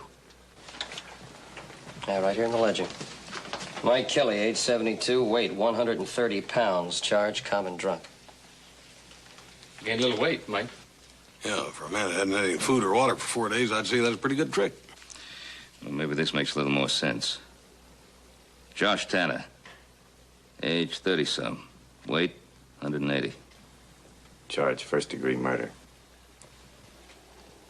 Yeah. Too bad you found that book. Kind of put you in the middle, doesn't it, Mr. Cartwright? You can't stay here. Can't leave you here to starve to death or die of thirst. We could use another drover. You take me along, you turn me over to the law when you get home? If you get home? Suppose I say no.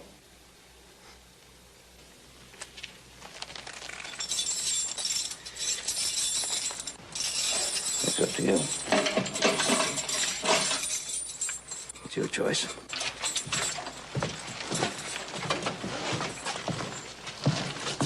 Real hard-nosed, ain't he? When he has to be.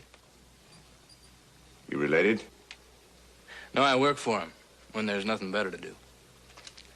He's fair and honest. He won't ask you to do anything he wouldn't do himself. Honest, huh? The honest ones that get me in trouble.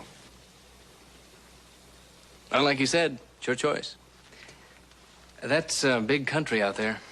It's Paiute country now. A man on foot wouldn't have a prayer.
Cartwright, you got yourself a hand.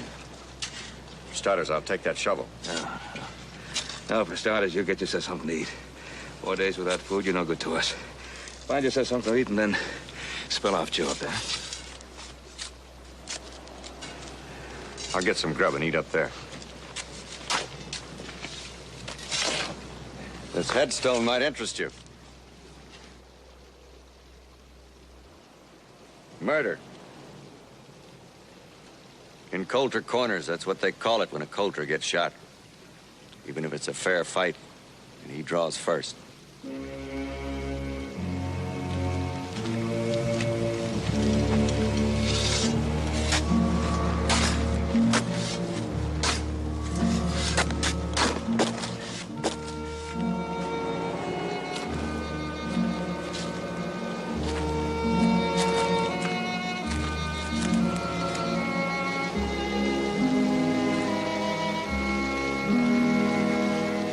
I'd have bet a month's pay the Paiutes didn't leave one gun, let alone two.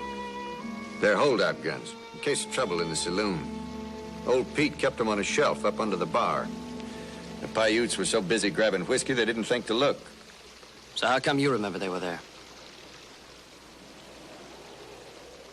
The last time I saw this scatter gun, it was aimed at my head.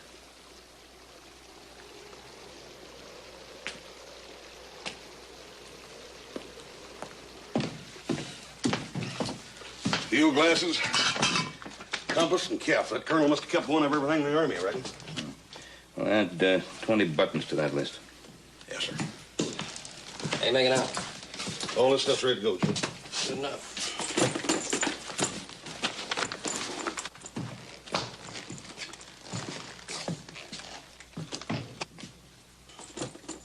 Fair and honest, huh? Looks to me like they're cleaning house. We got a saddle, a bridle, and a blanket, and these saddlebags from the livery stable. Come on. Tanner got a shotgun, a .45, and a bottle of whiskey at a saloon. Better add that to the list. Such an IOU, I got 12 shotgun shells and half a box of 45s. Well, as soon as we finish here, we'll ride out, huh? Fair and honest.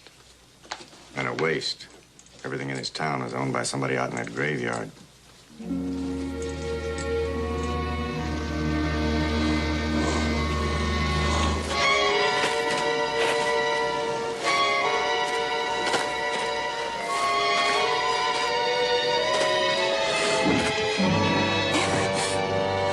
Out here, give me a hand.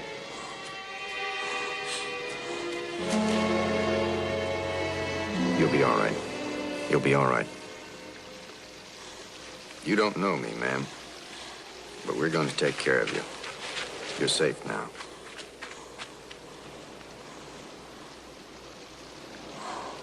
Didn't know I'd be needing this so quick.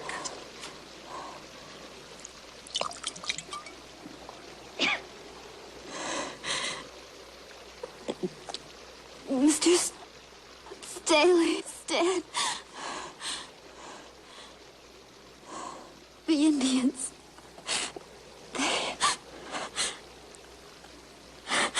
You know her, Tanner? I saw her around town for the last month or so. I think she was passing through from somewhere back east. Mr. Cartwright, unless you don't mind leaving her behind, I guess we won't be riding out.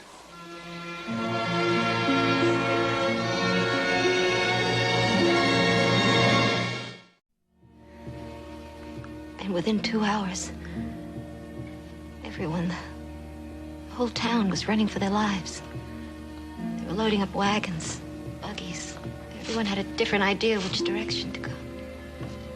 I don't have any family here. I have a horse. But Mr. Staley was kind enough to take me in his buckboard. He thought we could make it to Lathrop. But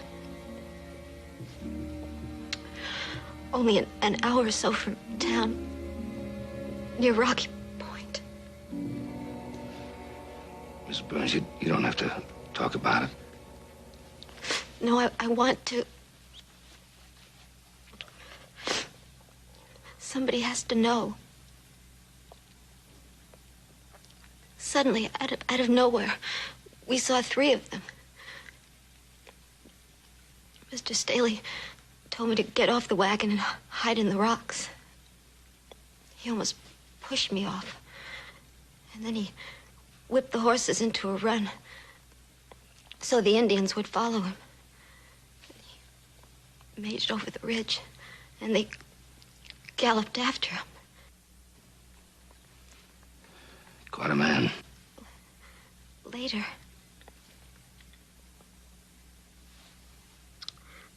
the Paiutes rode past where I was hiding, and I heard them. I heard them laughing and yelling. And one of them was carrying. Mrs. Bonanza.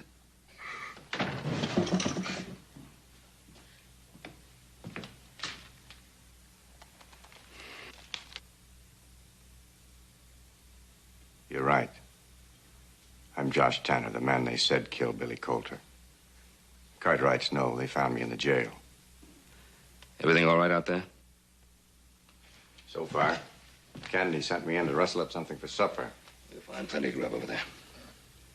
Mrs. Burns, we found these in the general store. You're going to need them.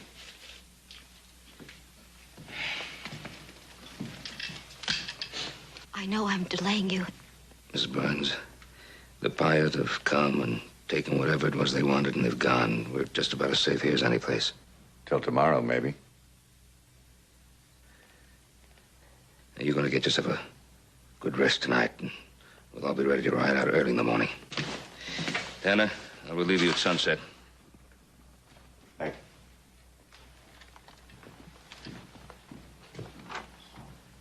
you. Miss Burns. What do you know about that man? Just what I heard, that he shot the Coulter boy, Bill. That's all I know. I've only been here for 3 weeks.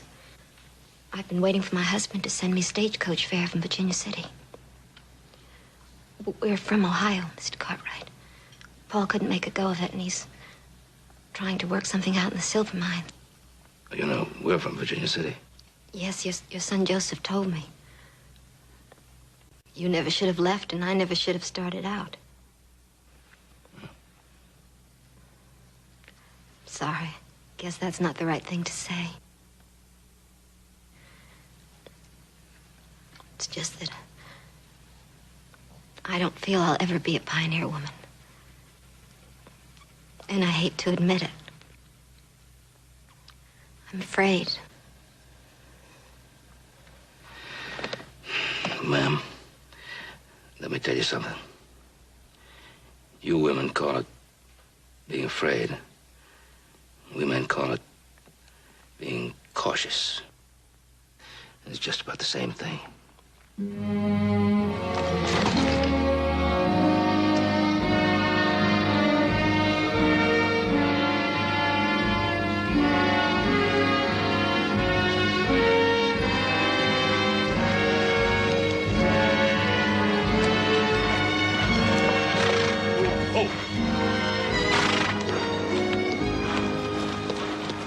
Going?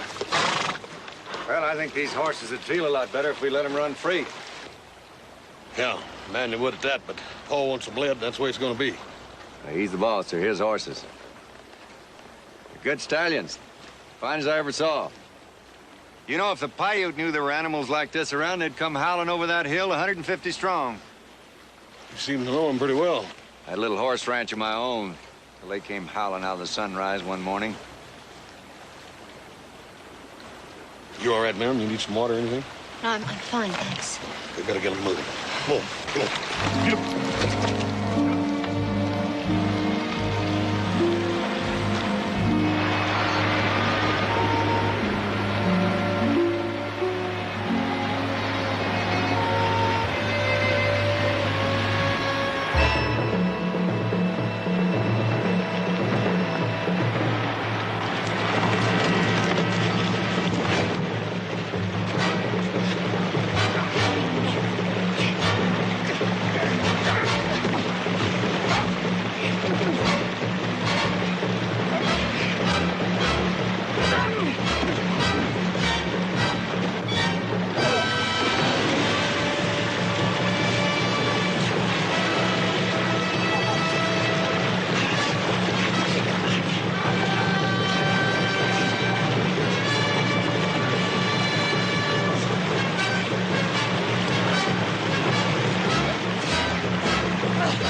Like that one? Boyd. I didn't get a chance to look. I think it was just a scout. Oh, there's another one. Right up there.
Build lots of fires. Only 4. I was beginning to think you were inviting a Paiute to supper. What changed your mind? The way you lit the fires after sunset. When it's too dark to see the smoke and still too light to see the flames. It's a smart trick.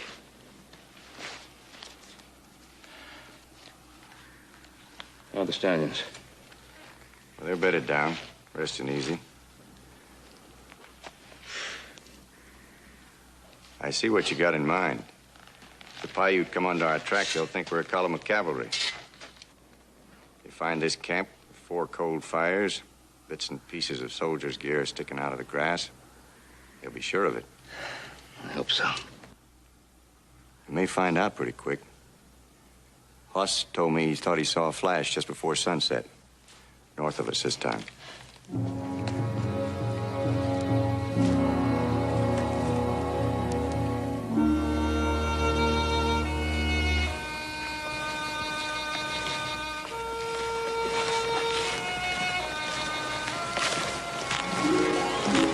You ought to be sleeping.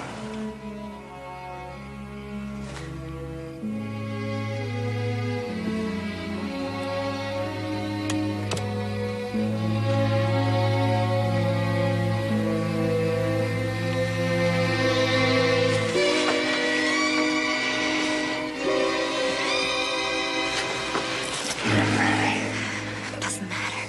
We're safe. We're together. Mary, you know how I feel about you. But we can't have the whole world know. They don't suspect a thing. We're headed straight for Virginia City. Your husband is there, waiting. I don't care. If I never show up, Paul will think it was the Indians. Either we make it to Virginia City or we don't make it anywhere. But we could leave them somewhere along the way. I've got Cartwright pegged. He has an obligation to turn me in, and he will. But you didn't kill Billy Coulter. He drew first. He walked into my room with a gun in his hand. But who knows that? Except you and me. Then I've got to tell them. I told you to keep quiet at the inquest, and you did. You're going to have to do the same thing now. I can't, Josh. They'll hang you. What about you? Your whole life will be ruined. My life is ruined if I'm not with you. You never knew Paul, Josh. But it was over before I met you. He's a fine man. And I admire him. But I don't love him. But don't say it. Just keep quiet. Promise. A liar's promise. A lady's promise.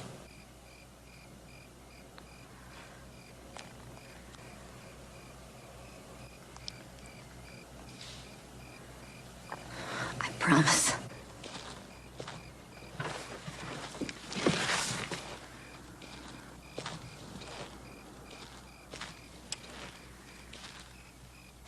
Anything? No. Couldn't sleep. Nerves, I suppose. I was just telling Mrs. Burns how the Paiute, in fact, most Indians, won't raid at night. Yes, I've heard that. But I don't think I believe it. No, it's true, all right. It's part of their religion. They believe that if a warrior is killed during the night, his spirit is lost and wanders forever looking for his happy hunting ground. Well, I think you ought to try to sleep, Mrs. Burns. Yes, I will. Thank you.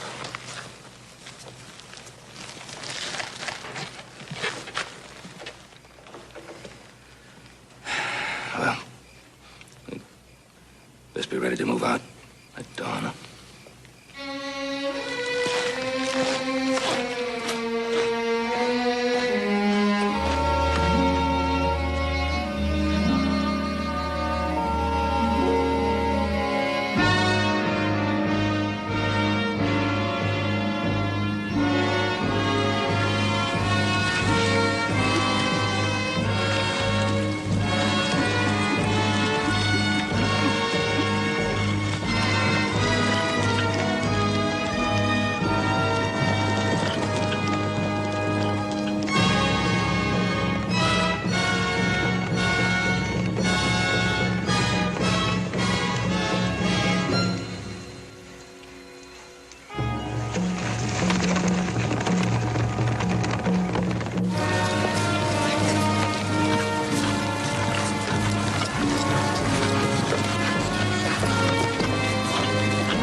Trying to keep up, but I'm so tired.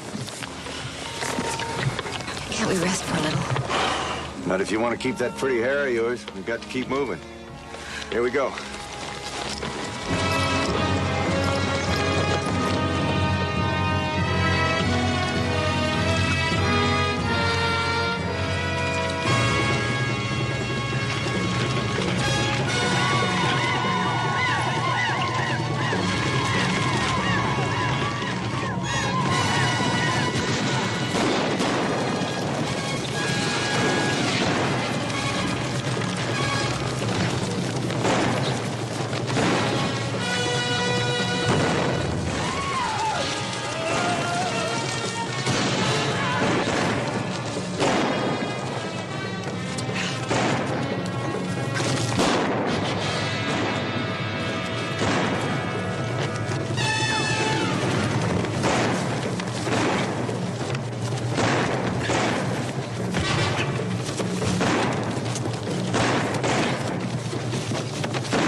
Just like that, huh? You just let him grab her and ride off. Didn't even go after her.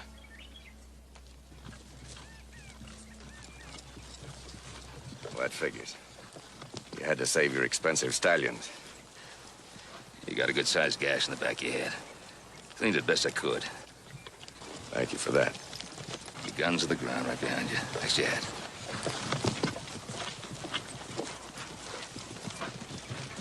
There we got them all. You dropped some. Oh, that Mrs. Burns. She rode with us. She was sick, scared. She never whimpered. If you're not interested, I'm going after her. Tanner, I'll go with you. Nobody's going anywhere. Even if you were lucky enough to catch up with them before they got to the main camp, they'd still kill her before you could do a thing about it. You know the Paiute Cartwright. You know what they'll do to her. Yes. And when they're through with her, they'll sell her to the Comancheros. Look, you don't own me. I'm going after her. You're staying right where you are. You don't need me. One man more or less won't make any difference. You listen to me. You listen good. The Paiute aren't going to do anything till they boast and brag and work themselves up to it. And there's one place they're not going to be looking for us. And that's right in their own camp.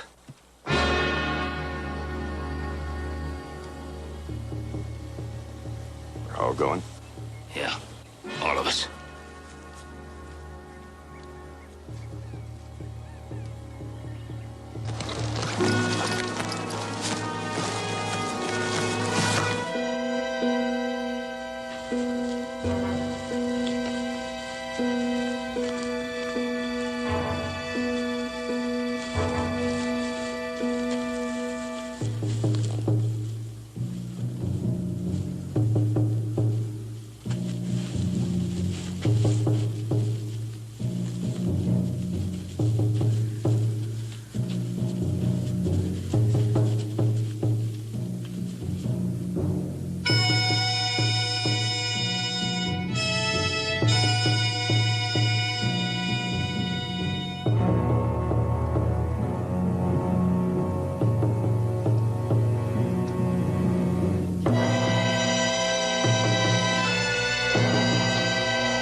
Edge of the lake here.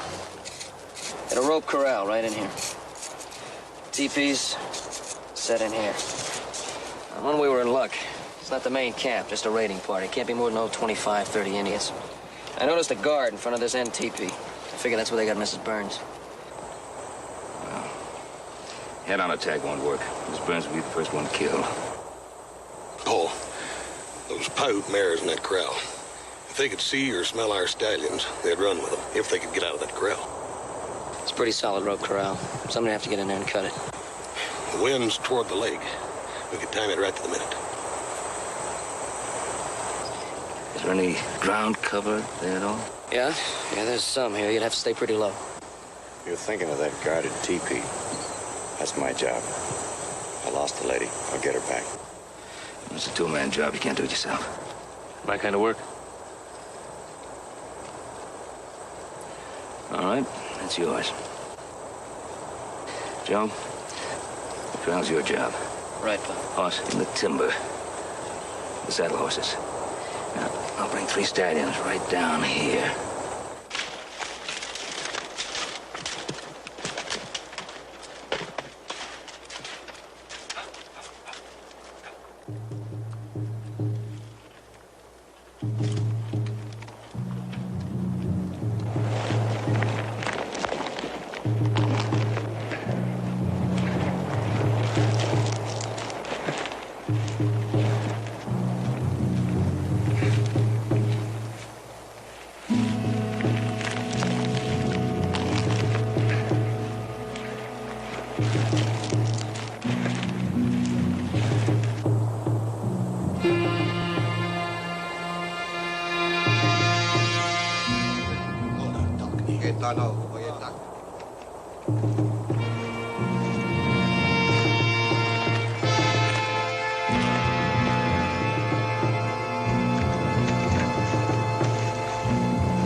I'll take a minute or two to see about this Axel.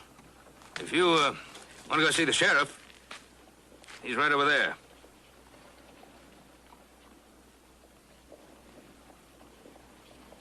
I'm in no big hurry. Thought you might want to walk in by yourself.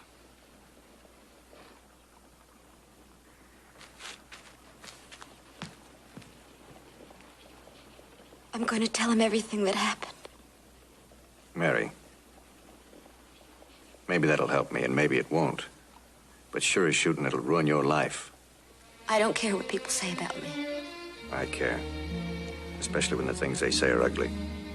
And women only whisper them. I don't want that to happen to you. The worst that can happen to me is I'll do time in prison. And I'll survive. I'm not sure I will. Yes, you will. You're married. Any man you'd marry, he's got to be quite a guy. You know, he's checking every stage and rider coming in, asking about you. You're just making it worse. Mary, look at me. You were stuck in Coulter Corners, alone and scared, fighting off Billy Coulter when I rode in. What happened then has happened before. People get over it. Ready?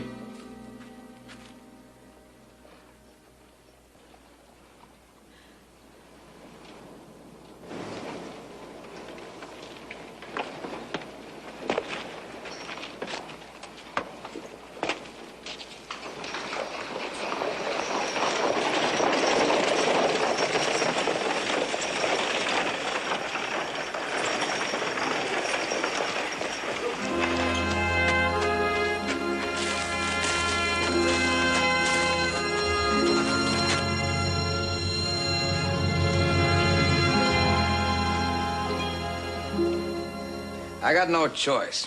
The law was holding you, then it's Yes, clear. you do, Sheriff. It wasn't murder. It was self-defense. Sheriff, this lady's trying to help me because she thinks she owes me something. She's going to tell you that she saw the shooting, but she didn't. She wasn't even in Coulter Corners. Thanks for the try, Mrs. Burns. Coulter Corners. That's Lexington County, isn't it? That's right. A week after you and the boys left, the governor sent Judge Spear. Look into things. A lot of talk at old Colonel Coulter played fast and loose with the law. Judge had to come back, count the raids.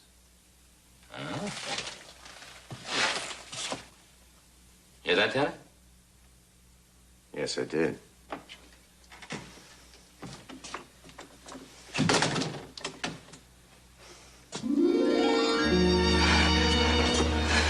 Mary, thank God.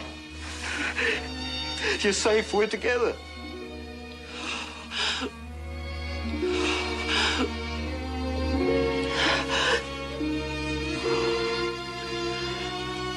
You're a very lucky woman, Mrs. Burns.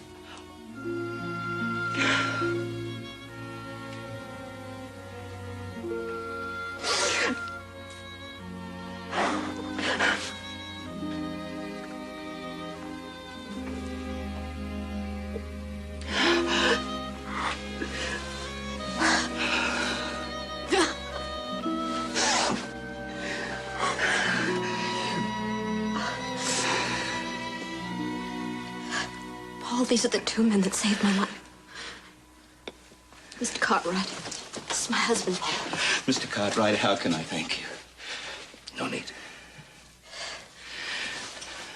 Mr. Tanner. Mr. Tanner, I'm very grateful. And the sheriff, I know. I'm afraid I've been a nuisance every day asking about you. Worked out fine. How can I ever thank you? You've seen all the thanks I need. We're all thankful.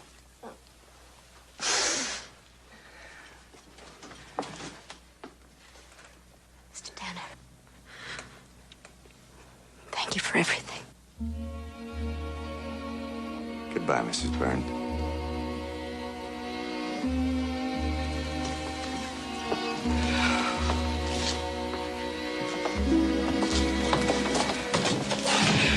Thank you.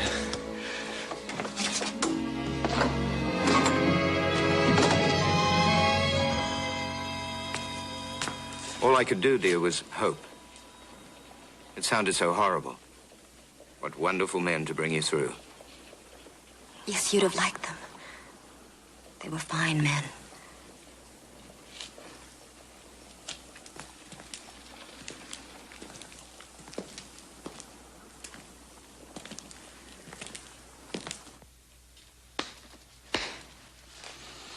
Mr. Tanner, you're not going to be in here very long. When you get out, how about signing on with us at the Ponderosa? Thanks. I'd best move along. Deputy, if I've got a choice, give me the cell with the best bed. I can use it.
Prettiest sight in the whole world, ain't it? Yeah, that's what you said about that third steak you had for breakfast this morning. Hey, what's he doing? That ain't no he. Ain't but one rider in the territory can ride like that. That's a she. It's that Laughlin young. Reckon she's in trouble? More than likely, knowing her, she's probably got somebody else in trouble. Hey, here's what she's after. She's got a wild one going. Yeah. She's gonna have a deuce of a time catching him on that nag she's on. Reckon we ought to help her? Come on, let's go.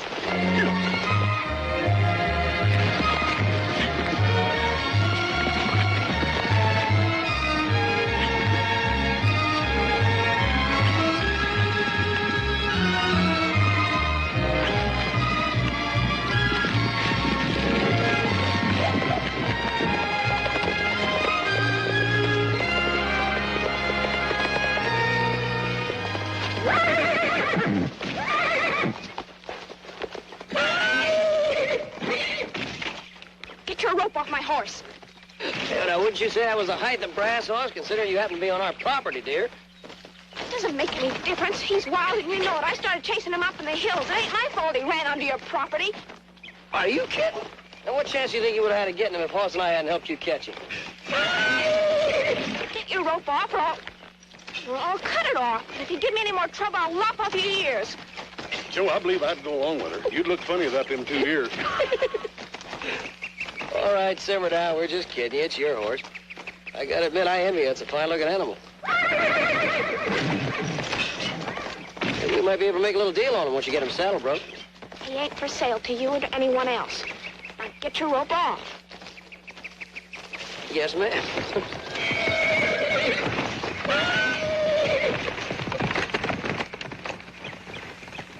Thanks for your help.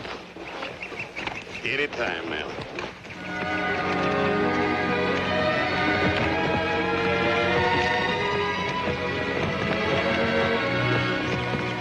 She means she wouldn't sell the horse. She and her old man in the horse business, ain't they? She's gonna have to sell that horse whether she wants to or not. The way her old man is.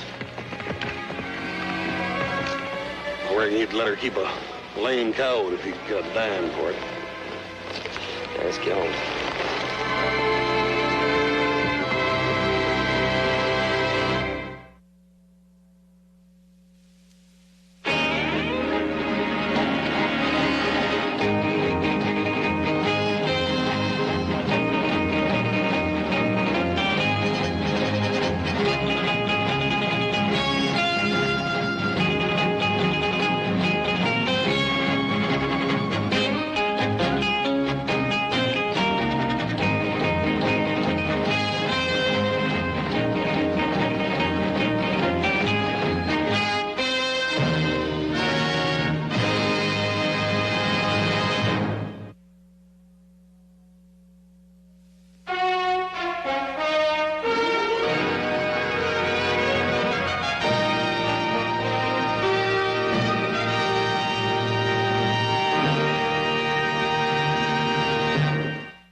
We make deal $10. All right, you got to bet $10.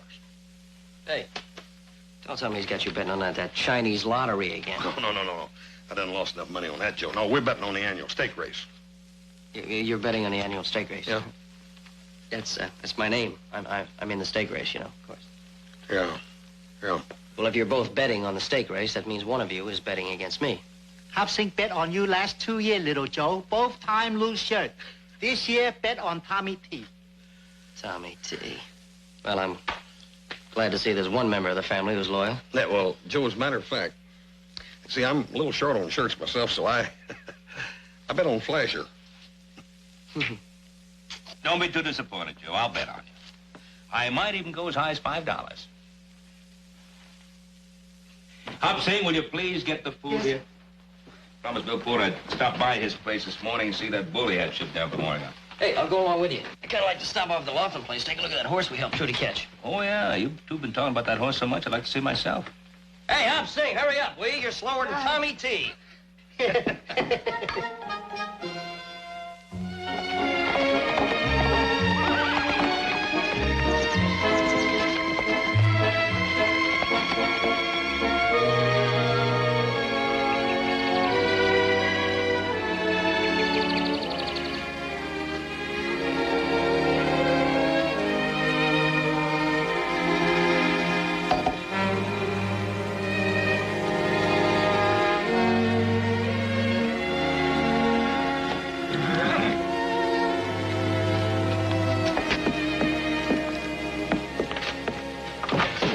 Mr. Cartwright, come on in. Oh, hi, Trudy.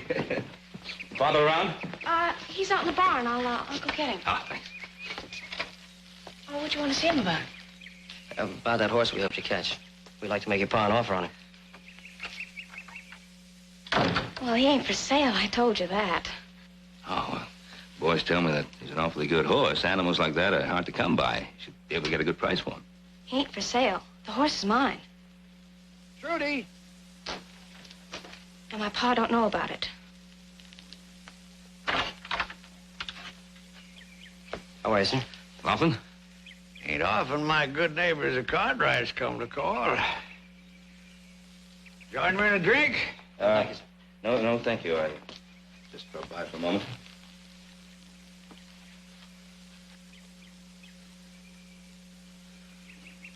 Now, what can I do for you? Well, we came by to see if you had any horses for sale, but I see your corral is empty. Well, right now, maybe. I got big plans, Mr. Cartwright. One of these days, Trudy and me gonna catch us a whole passel of wild ones. As a matter of fact, I was just studying on where I was gonna build me a corral to hold them. I'll show you where I've been figuring on putting it. You mind? I'd appreciate your suggestions.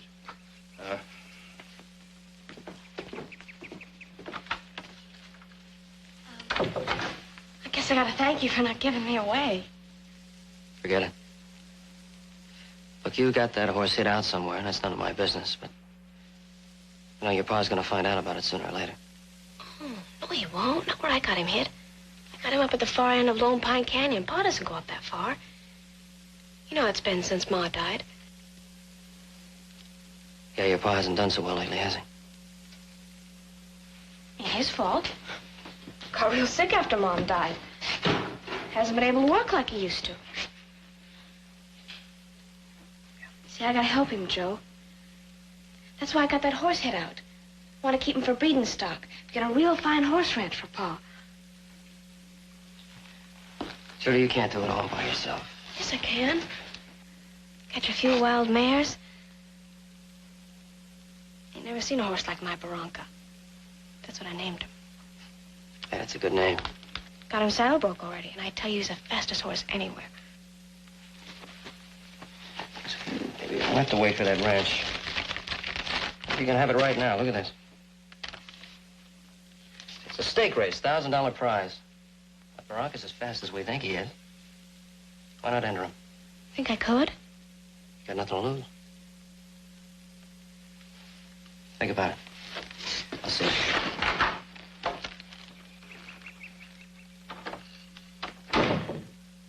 Trudy. If you'd been doing your job right, I'd have had some nags to sell them Cartwrights.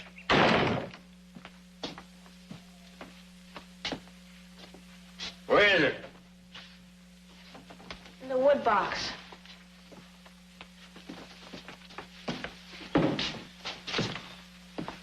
Where you going, girl? Up in the hills to get some horses. Well, I hope you're lucky today or something. Sure been acting funny lately.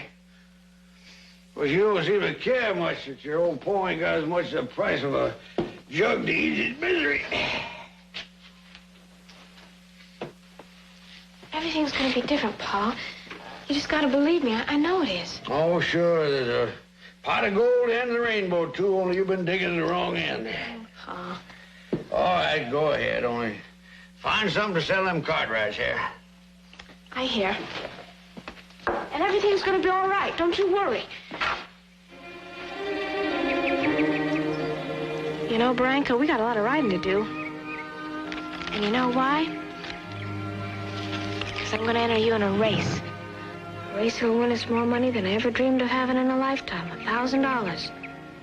That'll buy Pa a real fine horse ranch with breeding stock and everything. Nobody'll ever look down at him again. He'll have a private pasture and a barn that doesn't leak. If there's enough money left over, I may even buy myself a store-bought dress. One with fancy buttons and frills and everything, and I'll go to this dance, and everybody will be looking at me, and I'll just dancing and whirling and round, light as a peacock feather.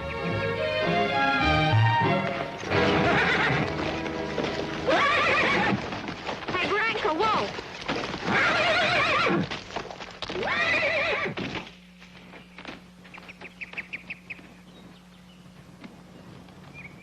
He ain't used to nobody except me, Pa. I figured you was up something. Ain't done nothing wrong.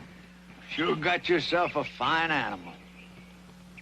Isn't he, though? I named him Bonanza. Isn't he pretty? Yeah, where'd you steal him? I didn't steal him. Got him 3 weeks ago. Generaled him myself. Figured on selling him yourself. No, I wasn't going to sell him. Ben Cartwright wanted to buy him, but I wouldn't sell. Don't believe me? You can ask him. Cartwright seen him? Give $100 for an animal like that? Oh, no, Pa. We gotta keep him. Don't you see? Branca could give us everything we've ever wanted. A fine horse ranch and everything. Oh, you and your dreams. You must be touched in the head if you think that one horse is going to give us everything we want. If you give me everything I want, that's $100. No, Pa. You gotta listen to me. Don't sass me anymore. Just get a halter on him. Go on, get.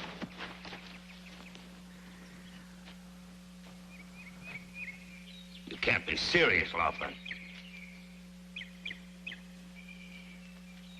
Bet I'm serious, Mr. Cartwright. You told Trudy you wanted to buy this horse.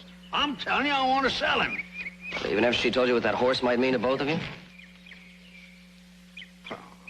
Trudy always has big dreams, silly dreams. I don't even listen to them. Well, it might be a good idea if you did listen to her dreams sometimes. Maybe you can afford time to listen to that foolishness. I can't afford to turn down $100 for this animal. That's all I'm asking. You want to buy him or don't you, Mr. Cartwright? The animal's not yours to sell in the first place, is it? I mean, Trudy caught him and broke him. Trudy's a minor. She ain't got no property rights. Is that the law, Mr. Cartwright? Yeah, that's the law.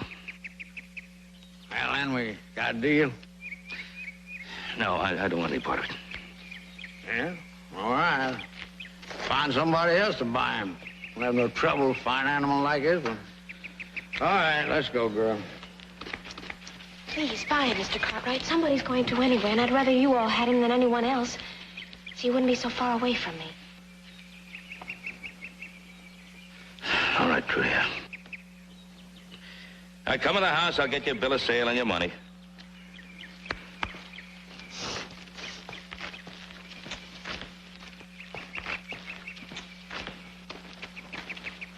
Sorry about that. Oh, it isn't your fault. Bronco could win that race. I just know it. That's what I was trying to tell Pa, but he wouldn't listen. He's twice the horse in that dumb old Skeeter you're going to ride. Trudy, you're kind of putting yourself out on a big limb, aren't you, honey? You want to see how fast he can run? Why not? I got Skeeter in the barn. I'm sure I can rustle up an extra saddle.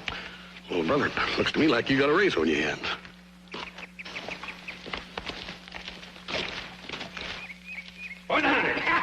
I sure thank you, Mr. Cartwright. Where's Bonanza? Us? Trudy, she run off with him?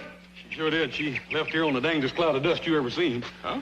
She and Joe's horse racing. Joe's on Skeeter. Oh, yeah? Hey, Paul, she's beating him.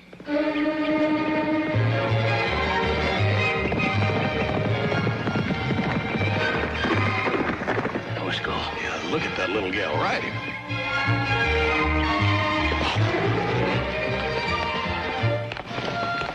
Great deal, Paul.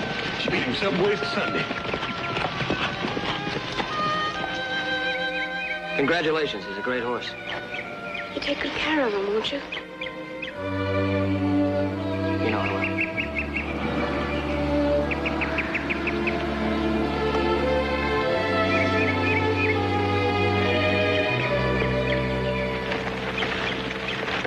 That was a good ride. Good ride, Trudy.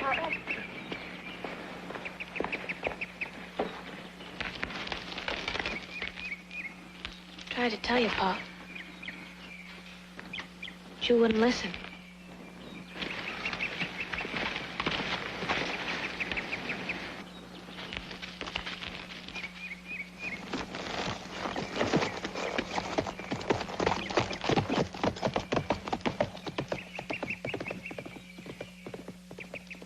You cheated me, Cartwright. I ain't gonna forget it.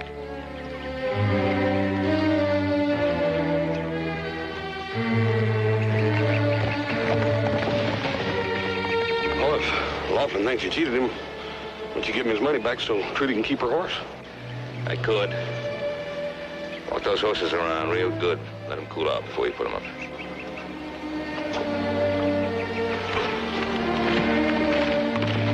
Take special care, Barranca.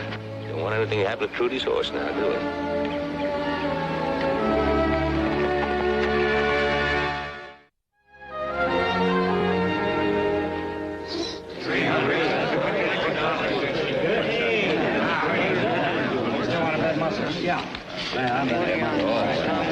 $20 on Barranca. All right, cowboy, you're covered. Mort Benson, $10 Barranca. Oh, Benson, you're a piker. I'm betting 3 months' pay, $100 on Barranca. You put that in your book, Harper. 100, even money. Even money? Yesterday, you was giving 3 to 1 odds on Barranca. That was yesterday. Take it or leave it. No, I'll take it anyway.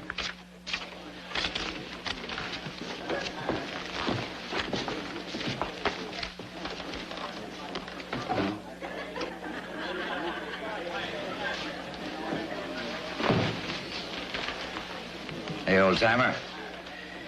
They tell me you're the one that sold Barranca to Ben Cartwright. What business is that of yours, mister? Bartender, bring my friend a bottle here. That make it my business? Yeah, makes it your business. Why'd you sell the horse so cheap? Word sure gets around. You're the one that's been spreading it. You've been on quite a drunk, Laughlin. You've been spouting off all over town how Ben Cartwright cheated you. Well, Ben Cartwright did cheat me. Well, that's no concern of mine. What does concern me is that Barranca suddenly become the overwhelming favorite in the stake race. I'm covering an awful lot of money bet on him right now. Well, my friend, you had better have an awful lot of money to pay off with. Barranca could beat any of those nags running backward. I saw my daughter ride Barranca against Joe Cartwright's Skeeter and beat him by a mile.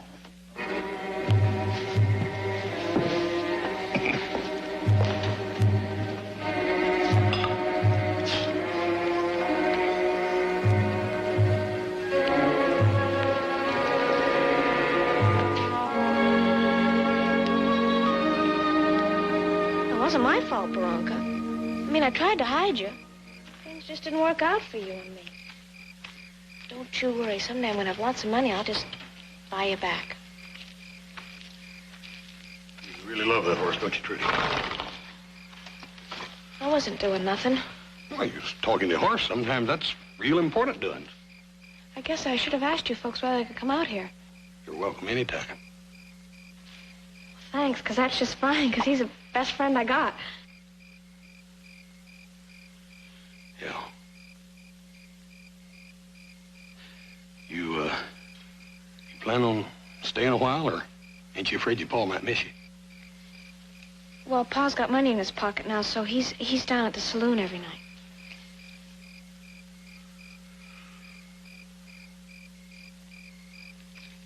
Well, look, you and Barranca, go ahead and just have yourself a good visit. I'll see you after a while. Did you hear that, Barranca? I can come visit you anytime I want. And you won't be lonesome either. And they may let me even ride you. And you gotta admit, that barn's much better than that kraal you were living in up in the hills. We can just pretend that you're my very own.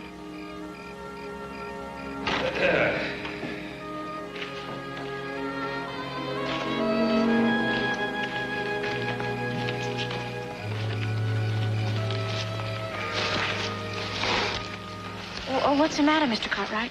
You told him, didn't you? Oh, yeah, I told him, Trudy.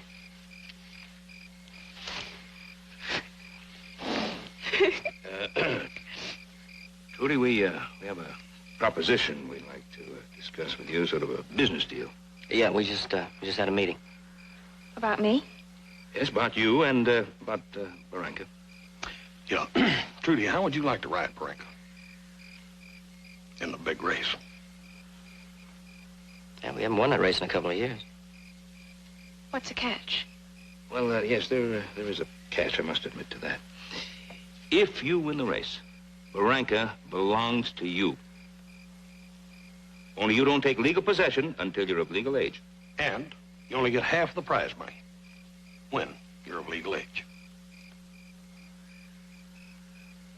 Have we got a deal?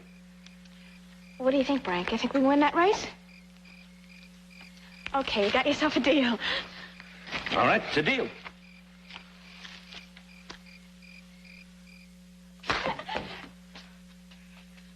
What good's that gonna do me? I need money now, girl, now. And Cartwrights get all the prize money. If you win, they got a prize-winning stallion. Can't you see through that scheme, girl? You're too dumb to understand. Mr. Cartwright said he'd hold half the money for me and sign Barranca back to me. When? 4 or 5 years from now? You swallowed his words. They're just tricking you, gal. You're too dumb to understand, I told you. They wouldn't do that. They wouldn't lie to me. It's not like that. It's very important to them. You know Mr. Cartwright and all of them. Why? You got some bets on Brett?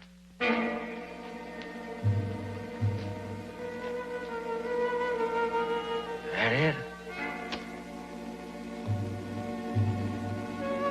They betting? How should I know? Maybe I was a little hasty. Riding that horse means a lot to you, don't it?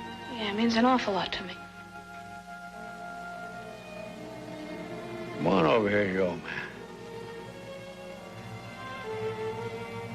Come on over. I done changed my mind.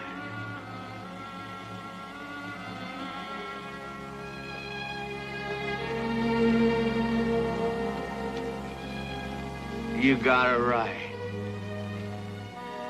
You got a right to enter that race as you got a mind to. You got a right as much as anybody. Mean it? Yeah, if you want anything that strong, I ain't gonna stand in your way, honey. I'm gonna do all I can to help you.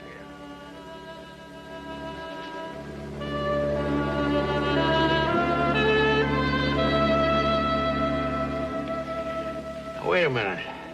Listen to what I gotta say. I ain't wasting your time.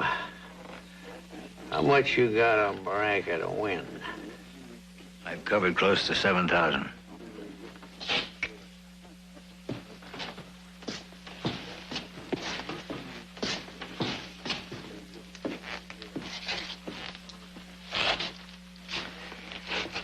What is it worth to you to make sure Barranca loses?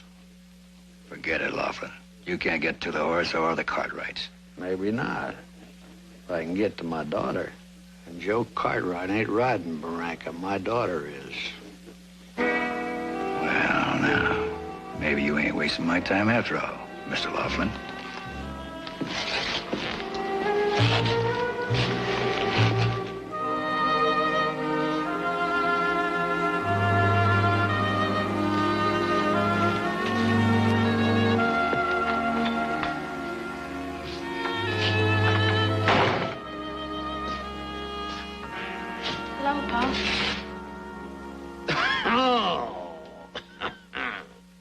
What's the matter? You hurt?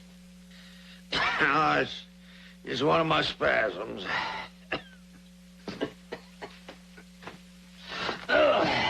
Comes and goes. It'll go away after a little. It's just that where you going? Well, I'm gonna get dressed and go for a doctor. Oh, no. No, he can't do me any good. I've seen him already. That's why I've been drinking so much. Well, what is it? I don't know. It's one of them yard-long sawbones names. Is it bad? Rudy, I got about 6 months to live. Come and sit down. No. No use getting excited about it. Ain't nothing we can do. Well, there's got to be something we could do. Well, there's this doctor in San Francisco. Oh, ain't no use talking about that. It'd take a lot of money. Well, we've got money. There must be something left when we sold Barranca. That's not enough money. Take $1,000. Operation and all. Well, there's got to be a way. Yeah, there is a way. Oh, no. I couldn't ask you to do that. Well, what is it?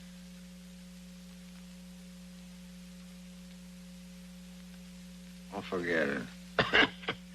I'd do anything in the world for you, Bob. I could make a deal with this Harper. He'd pay a heap of money if he was sure that Barranca was going to lose the race. You could get him off to a bad start, and kind of box him in and put him in a little... You asking me to give Barranca a bad race on purpose? No, it's the wrong thing, but it's only a horse race, and I am dying. I can't do that. I can't. Not even to save my life?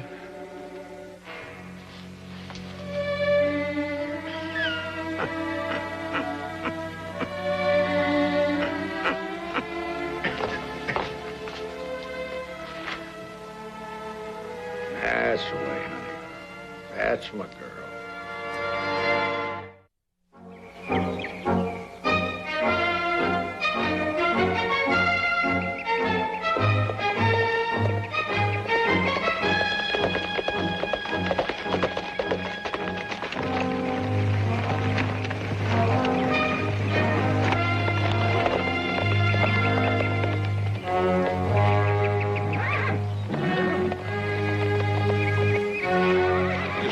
to see how you and Bronco's getting along. Looks to me like he's about as skittish as a polecat in a perfume factory. Ain't nothing wrong with him. It looked to me like he's trying to run off with you. Well, he's a wild horse, ain't he? What's the matter, hon? What's wrong? Nothing. I'm just tired. So's Barranca. I mean, I gave her a long workout. You haven't any reason to find fault with us. Why don't you call it a day? That's just what I'm going to do. If you can ride him on into the barn, I'll come in and brush him down and cool him off for you. Thanks.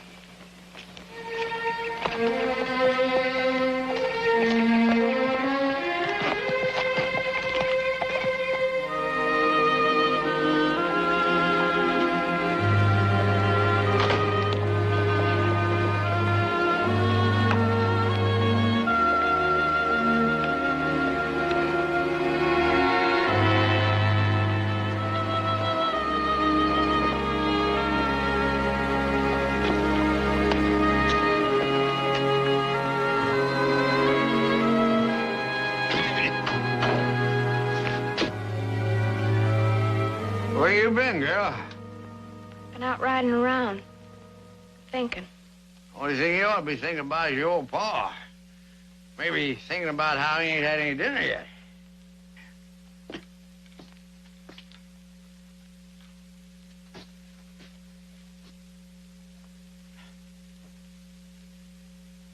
Stop looking at me that way. Whiskey's the only thing that eases the pain. I had another one of those attacks today. Real terrible this time.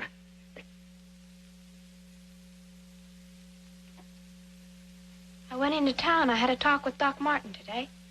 What made you do a thing like that? You checking up on me?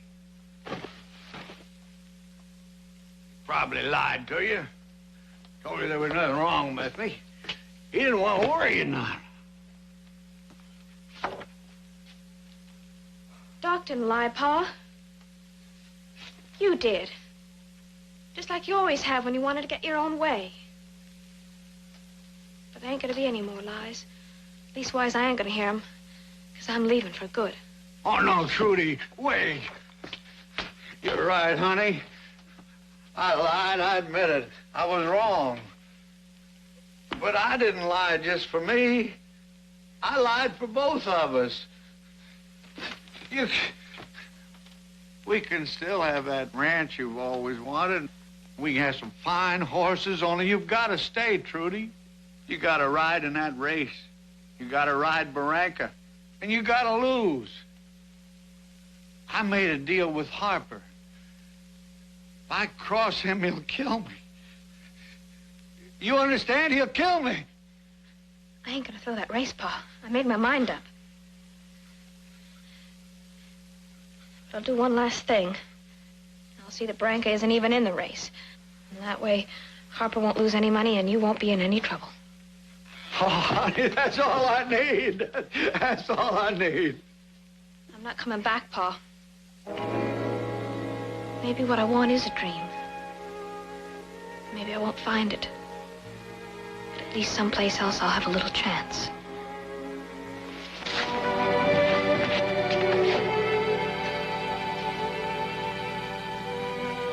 Trudy, honey.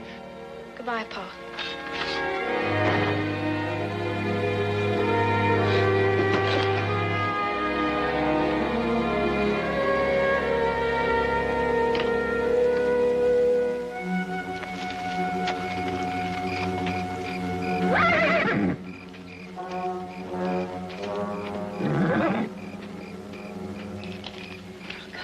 I ain't never done nothing like this before. I mean, stealing a horse, but you understand, you gotta go back to the hills where you belong, where I found you.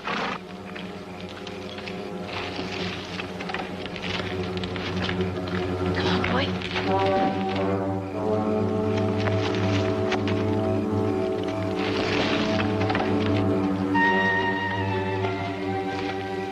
What you up to? I told you I heard something.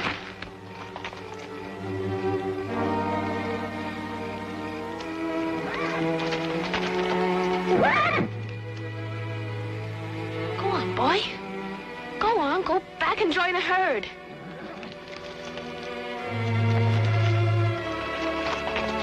Go on, yeah. Go on, yeah.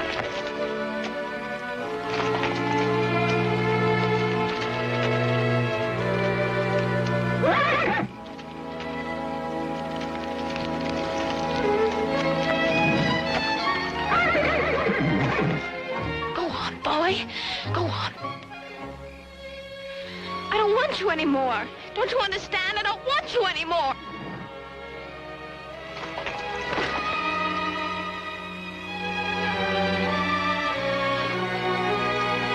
Go on. I'm going to throw this rock at you. Go on. Trudy! Trudy, what are you doing?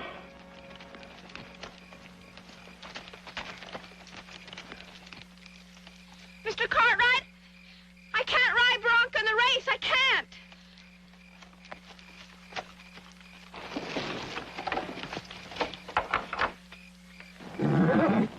Trudy! I told you, Bull. This morning she acted real skittery, and she was working out Bronco like she was trying to tidy him up or something. And now this. You know, maybe this has something to do with what I was telling you about Harper and Laughlin getting their heads together. Her father just might be pressing her into throwing that race. There's a lot of money involved. Yeah, that would make a girl like her act this way. Sure would. All right. Barranca's gonna run in that race, and he's gonna win it. And you're gonna ride him.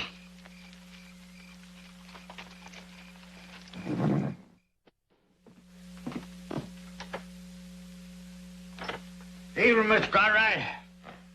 I'm looking for Trudy. Figured she must be here.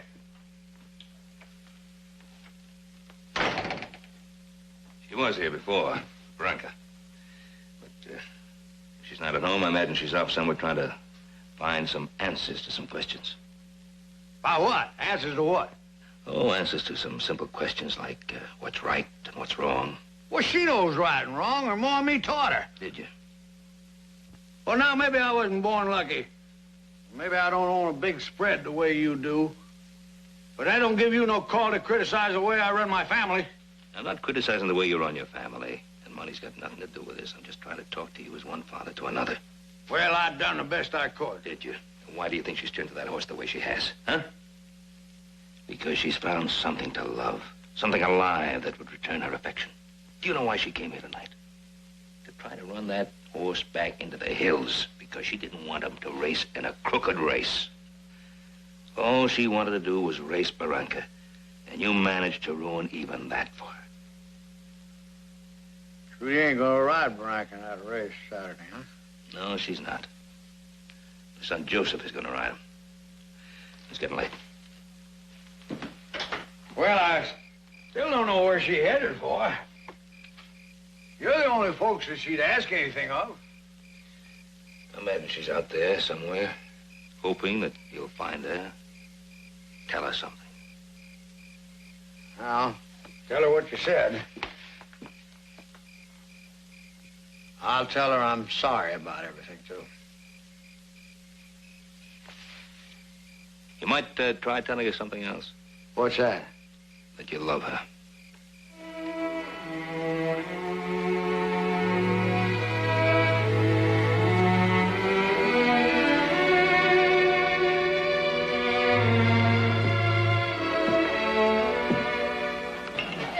Hey, boys, we only got 10 minutes before the race starts. Bartender, give me a quick one there, will you? If it ain't too late, I want to get a bet down. Sure thing, friend. 50 on Barranca. I wasn't going to bet until they announced a change of riders a few minutes ago. What are you saying, friend? Well, that Laughlin girl ain't going to be riding Barranca after all. Joe Cartwright is. Thank you, friend.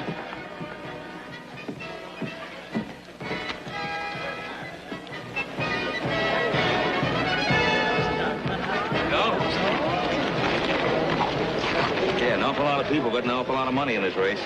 It looks like most of it's being bet on you. I'll do my best.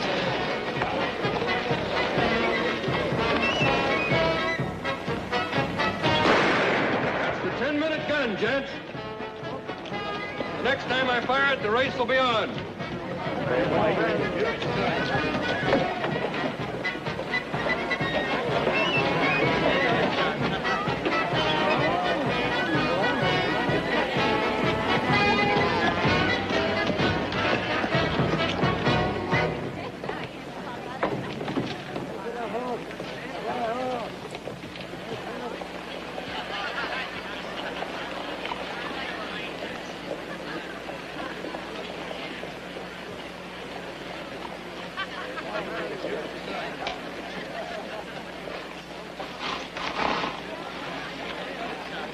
Hello, Trudy.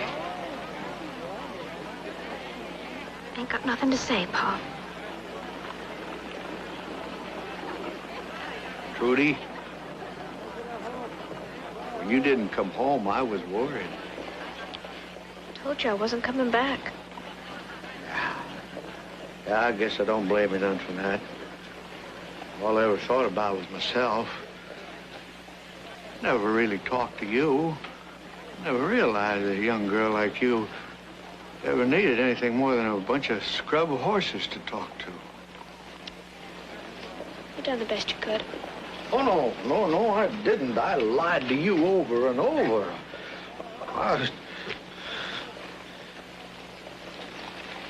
Don't go getting the idea that I'm trying to pull something just to make you forgive me. I realize it's too late for that. But all I want you to do now is to do the right thing. What does that mean?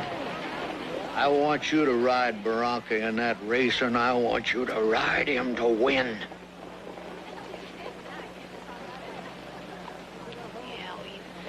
You said if I rode Bronco in the race and won, Harper'd kill you. Don't you recognize another one of my lies?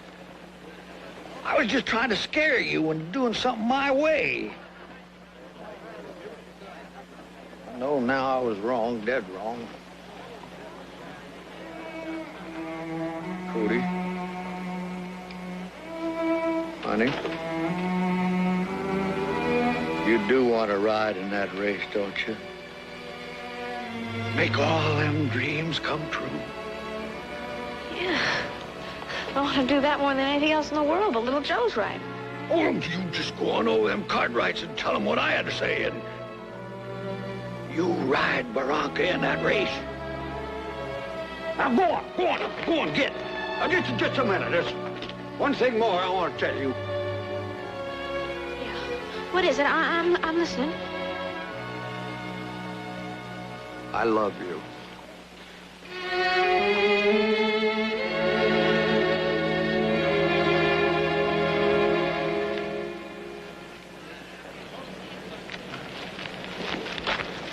You crossed me, Laughlin. You said your girl would ride. She's gonna ride, Harper. But I crossed you all right. She's gonna ride to win. Maybe you're lying, maybe you ain't. But I always cover my bets. I ain't taking any chances on paying out all that money. All right, boys, we're leaving town. You too, Laughlin. But you won't be going very far. We know what's around the back. We'll get the money box. Let's go.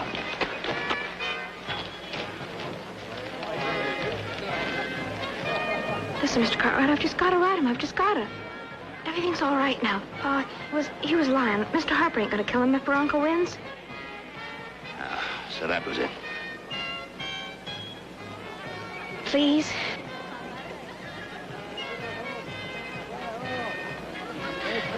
You better get mounted up. You're going to lose this race before it starts. Come on, give me that jacket. All right, gents. And girls, let's have a good start.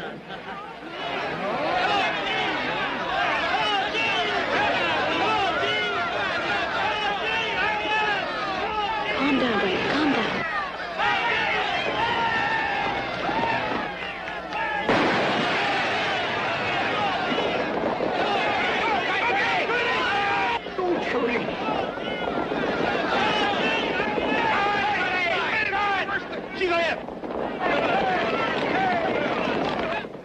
At least I got to see the start of the race. She's way out in front. All right, let's get it over with. You imagine a fella like Laughlin lying to his own daughter.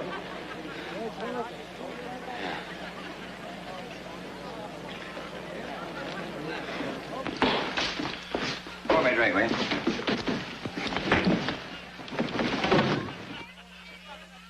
By the time the race is over, we'll be long gone. Up, Len. Up, I want to talk to you about it. Look out, Ben!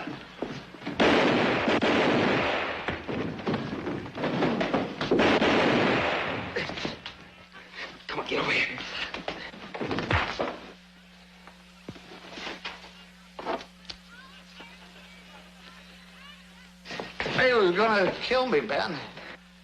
I think you knew that when you sent Trudy looking for us a couple of minutes ago. Another one of my lies. Yeah, only this time it was a lie with a difference. You did it for her sake, didn't you? I'm gonna have to get you to the doctor and stop this. No, not yet. Please, Ben. I want to see the end of the race. I want to see my little girl. I'll be all right.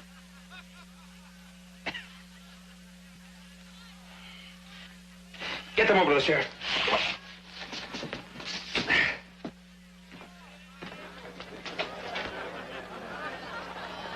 Where are they, Ben? Where are they? It's a long race. Sit down.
How do you feel? Oh, fine.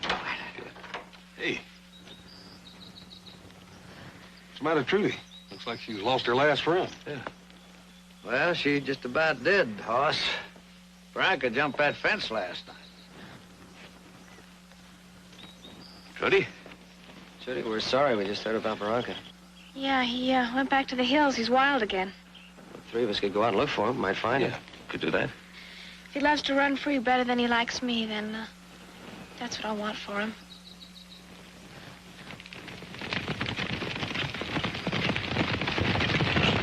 Trudy?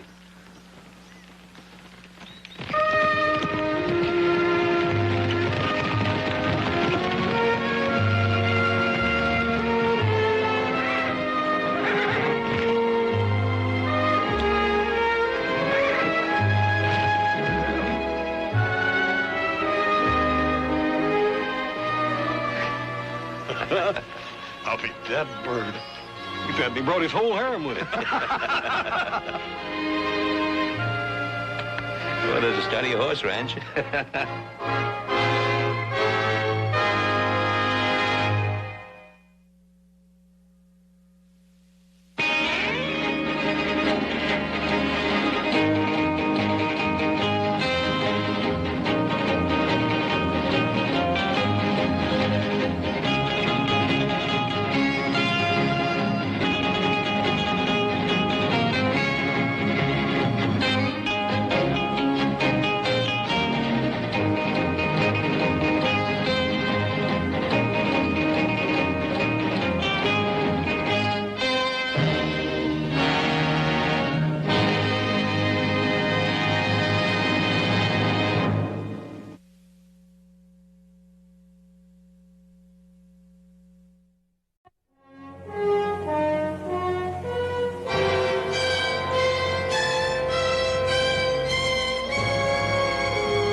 Drop that rifle on your gun belts. Driver, climb down and unload the shipment. You keep your hands up.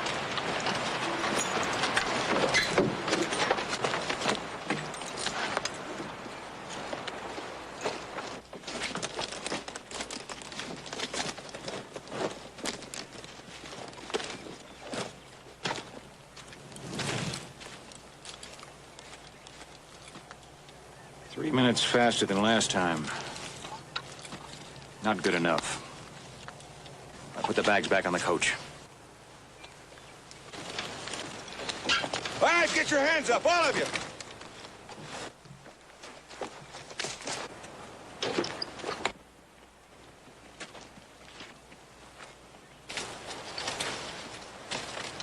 How about hunting table venison? Looks like I found something bigger than that. You made a mistake, Sheriff. We're not holed-up men. We've got a claim over the hill. We're sending ore samples to Virginia City for assay. My name is Fillmore. Jameson Fillmore, Sheriff. Ore? Those don't look like ore bags to me. Reverend, kneel down and open up those bags for the sheriff. Show him.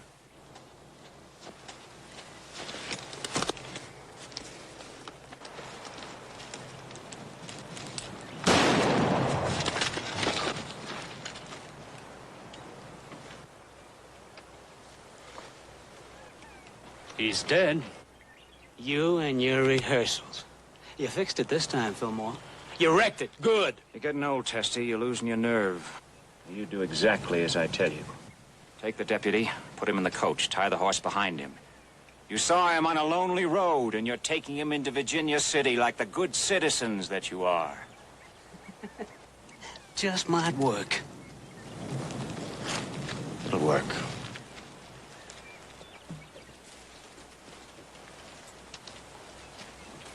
You're right, that's gonna work.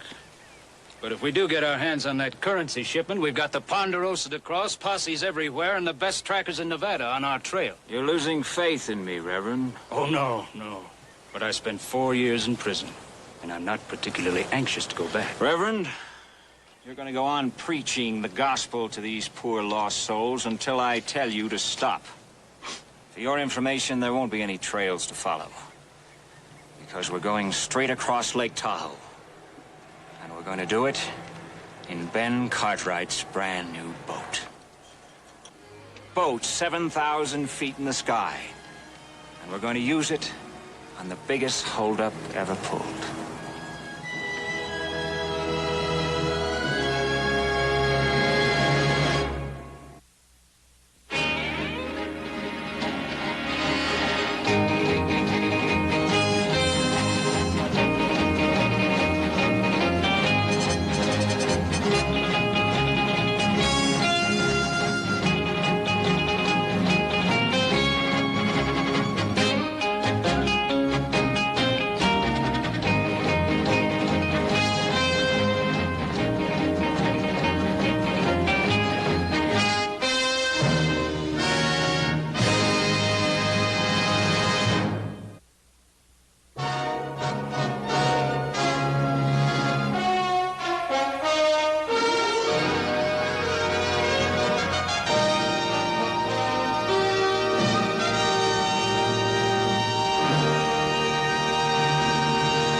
You hear about Sunday, Pa? Comes once a week, I understand. I mean next Sunday. What about next Sunday, Julie? We're going to be a picnic and a dance and a barn raising over at the OB Ranch. Candy's going and Horse and Joe and just everybody. I expect there'll be a few who'll miss the happy occasion. I know you're awful busy with freight shipments practically doubling every month. But even so... Julie, do you realize that this is the greatest opportunity a sailor ever had? There's room on Lake Tahoe for a whole fleet to open up this new country. With the help of God and Ben Cartwright, we could be part of it. I know, but... That's in the future. And you're worried about the present. Julie, I think we can go to that party. Oh. I'll take the wheel. I'm sure that your social activities will take up a lot of time. Thank you, Papa.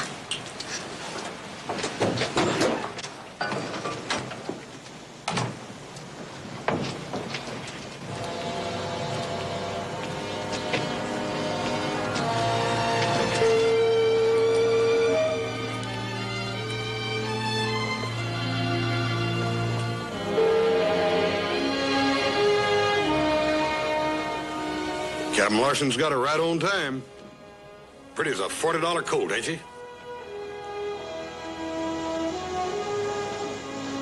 A little bit different from some of them clipper ships you sail, huh, Paul?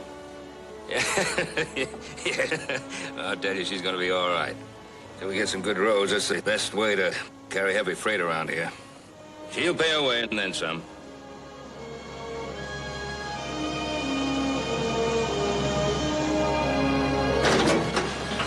No passengers permitted. Good afternoon, Captain.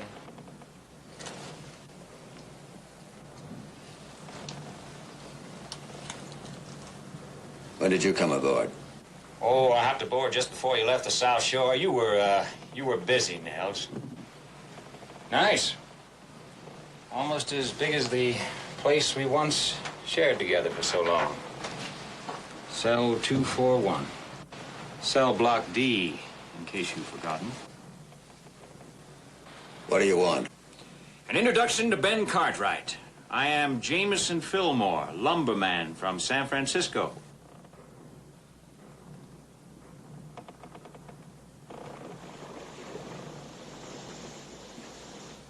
Just introduce you. Is that all? That's all. I'll think about it. Get out. Let me dock this ship.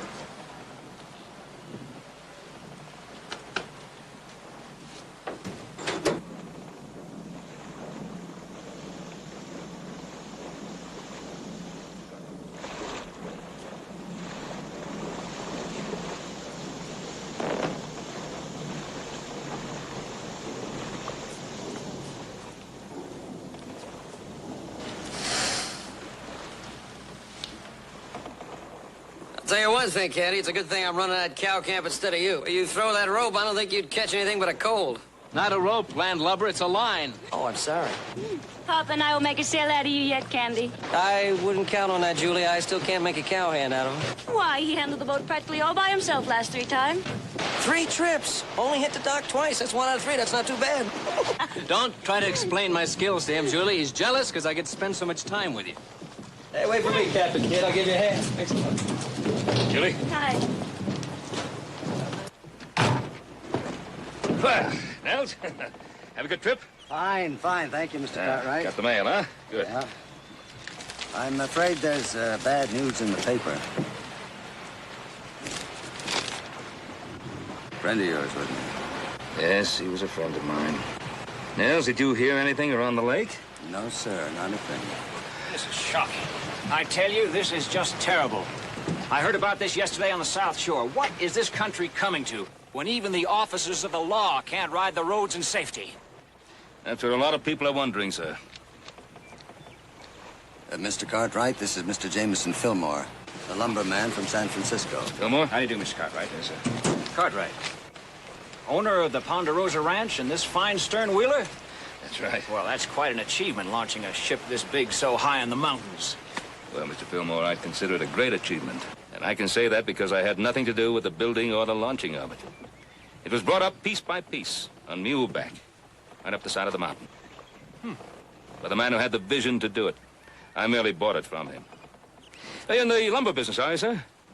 Yes, I am. And I've spent a great deal of time up here in Lake Tahoe, and... Beautiful, isn't it? Yes, it is. Frankly, when I saw your bare ridge stand of timber, I said to myself, I have just got to have it. So I took the liberty of bringing along 2 of my top timber cruisers. Well, you don't waste any time, do you, sir? And with your permission, I'd like to have them cruise that stand of timber. And after I get their reports, I'd like to be able to make you an offer that you cannot refuse. I find no objection in that, sir. Good. We'll need some pack animals and some horses and a place to camp. No problem at all. You'll be wanting to start immediately. Yes, we will. Nels, now there is an enthusiastic gentleman. Business is picking up.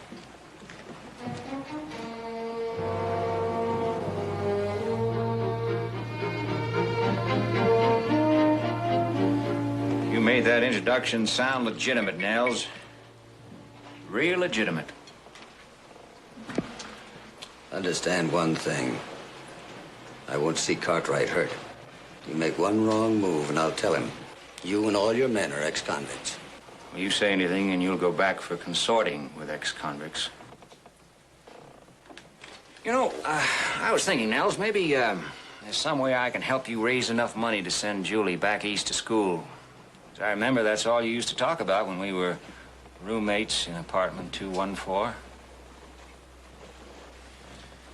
Think about it. Everything you've ever wanted.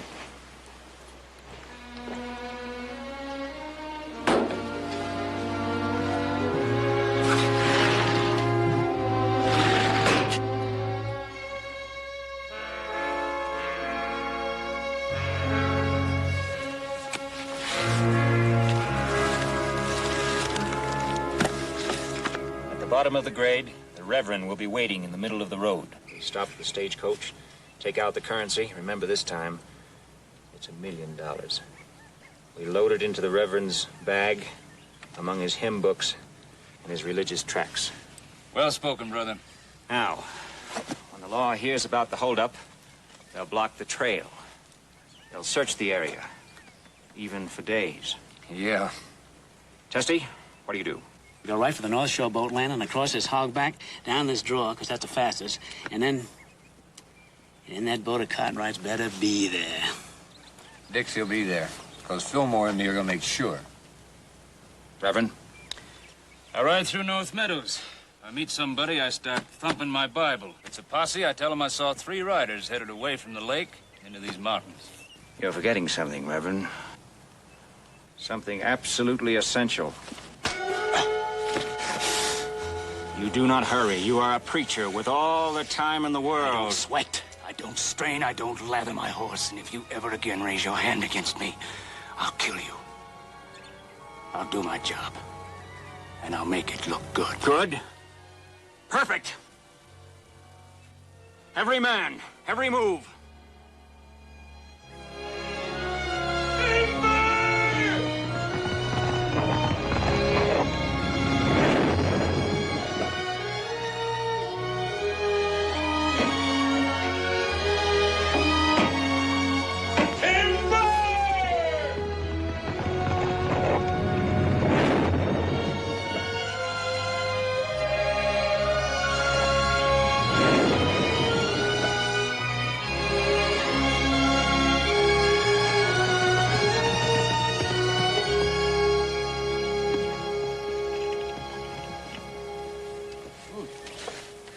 Got the mail off the boat. Paul around? Yeah, he's in there. You got something for me? No, Joe, nobody loves you, I reckon. Of course, anybody loved you couldn't read and write no how. Oh, you're funny. You're funny. Anything there from San Francisco? No, nothing.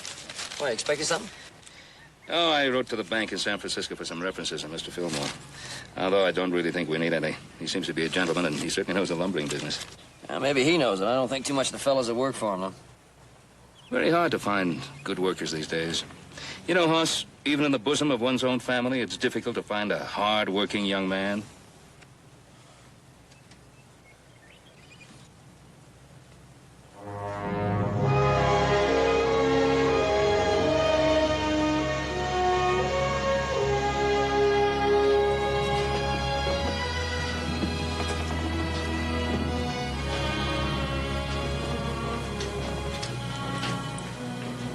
What's wrong, Papa? Good. Nothing's wrong, nothing. Why do you ask? Papa, what are you worried about? Honey, I'm just doing some heavy thinking, that's all. Anything I can do?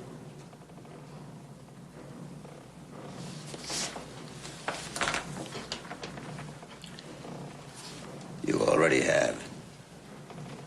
All the time that I was in prison, I think I might have given up and died if I hadn't known that 2 people on the outside believed in my innocence. You and Ben Cartwright.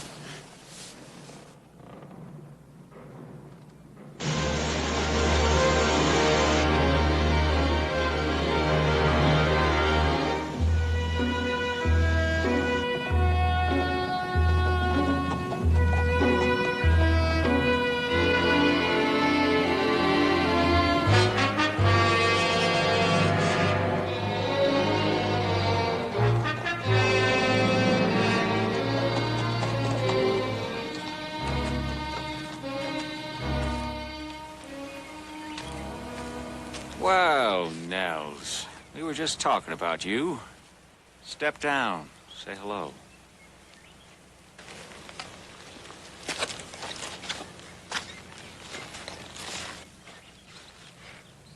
What do you want?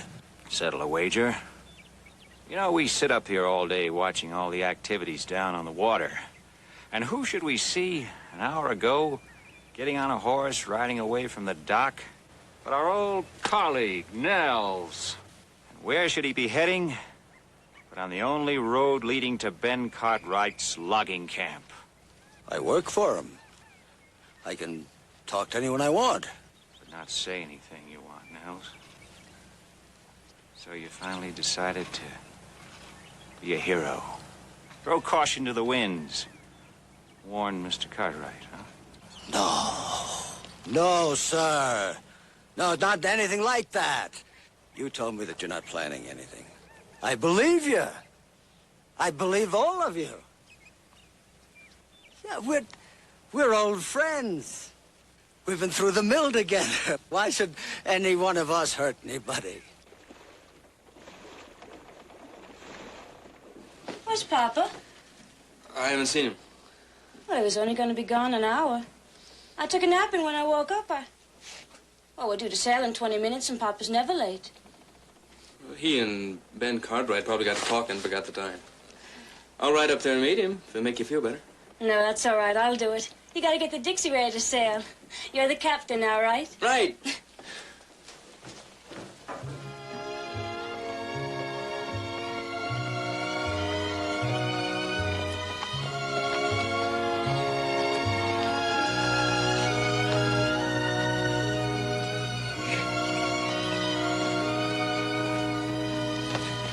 Papa, I was so worried about you.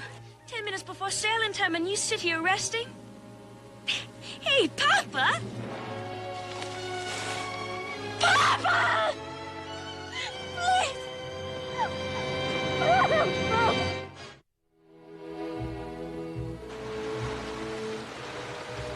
Papa loves the lake. He'd like it here. I still can't believe it. Julie. It's gonna be hard. The loneliness, that'll be the hardest part.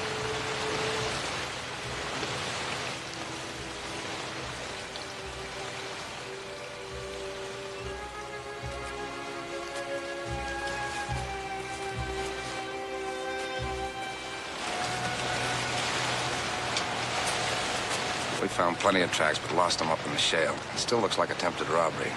I think the killer saw him riding up the trail and thought he was bringing you the money for your loggers. It's possible. I don't think it was robbery. Nels Larson had been carrying around a big load of trouble. He was jumpy, nervous, not himself at all. How long had that been going on? A week. Maybe he was sick or something. No, it was more than that. At least, I think it was. You know what he wanted to see me about? He didn't tell me. He didn't even tell Julie. If you hear anything, tell me or Clem. Meanwhile, you're the skipper.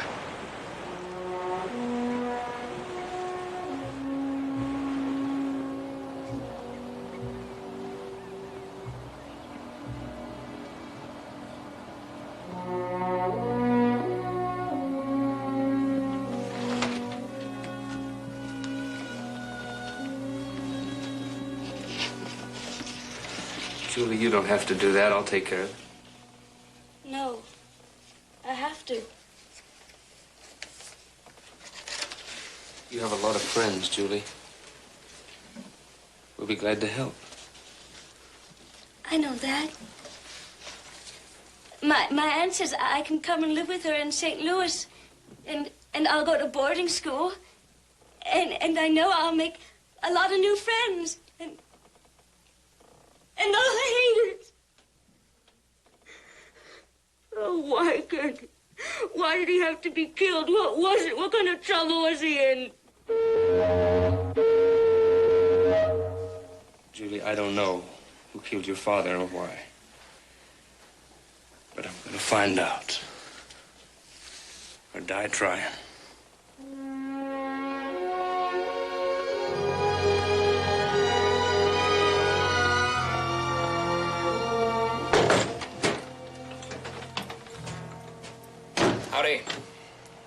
mind if I come in? Looks like you are in.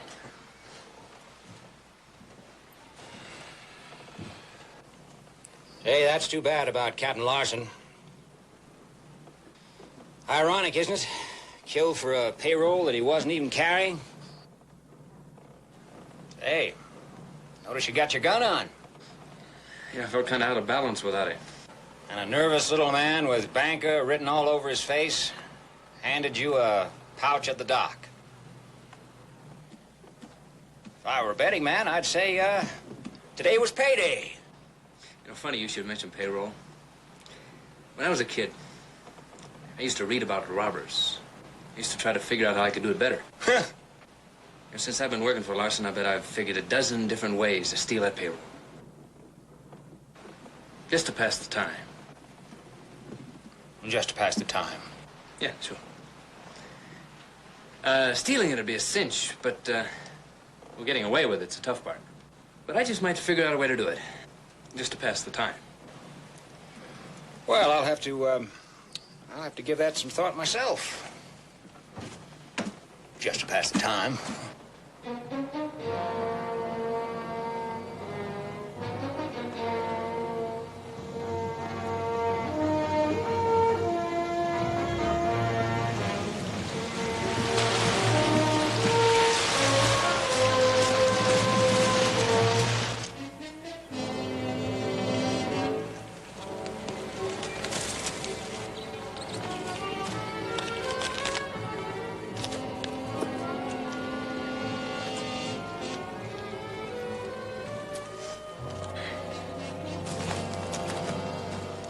Hello, boy.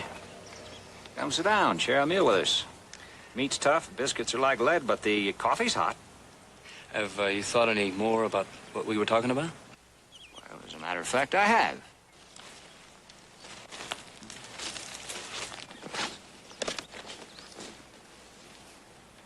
Wow, looks like payroll day.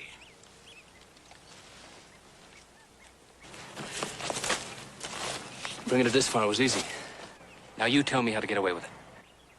Well, what's in it for me? Half. Sorry, I don't trust you.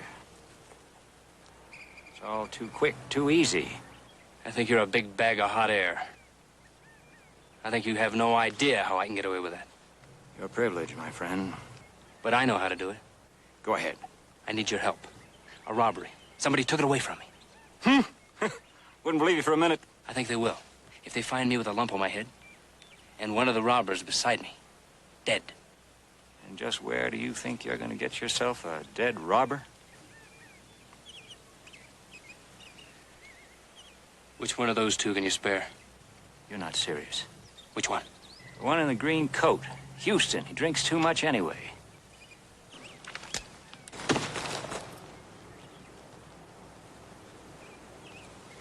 My congratulations, boy. My sincere congratulations. How would you like to make 4 times what's in that payroll bag with no risk at all? 4 times? 4 times. I'm listening very carefully. Just take that payroll bag to the Cartwright camp like you're supposed to. What? Then go back to the boat, stay there, do your job until you hear from me.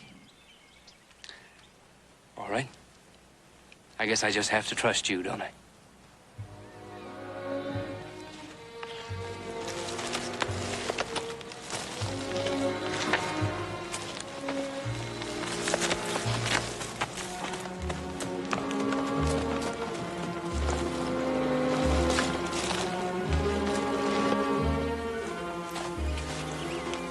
He's a real hard-nosed one. About as friendly as a porcupine. How right you are, Houston. How right you are.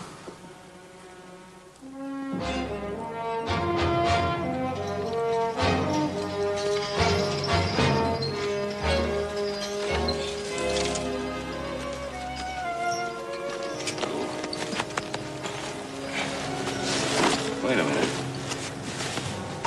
What's this doing open? It's all there. I opened it when I offered Fillmore half the payroll. You what? Offered Fillmore half the payroll. I think you heard him right the first time, Paul. All right. You start talking. You better start from the beginning. Yeah, I better. Julie and me had done some hard thinking. And we're sure that her dad's trouble started when Fillmore showed up. What's that got to do with this payroll? Fillmore's been feeling me out for a week. I set up stealing the payroll to test him. And I offered him half. Well, young man, don't you think you ought to consult with me before you start doing anything like that? Well, as it turned out, Mr. Cartwright, there wasn't time. If I'd have brought this up here before I went to Fillmore's camp, he'd have known I was setting a trap. But he didn't take the money, did he? No, he's after something bigger. He offered me 4 times this amount if I go back to the Dixie and wait for orders. Paul, don't you think it's about time we get the law in on this? What's the law got to do with it? There's no evidence. All we've got is Candy's suspicions. I want to turn that suspicion into evidence. I'd like to go back to the boat and wait.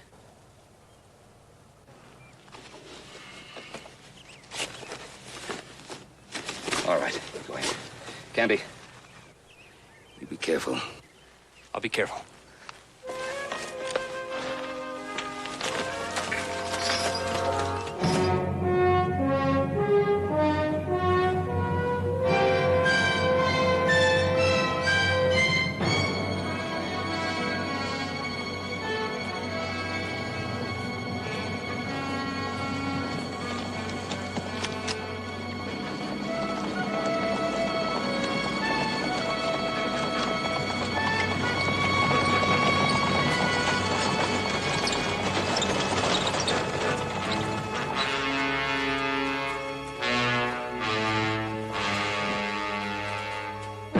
Got that rifle on your gun belt. Driver, climb down and unload the shipment. Hurry it up!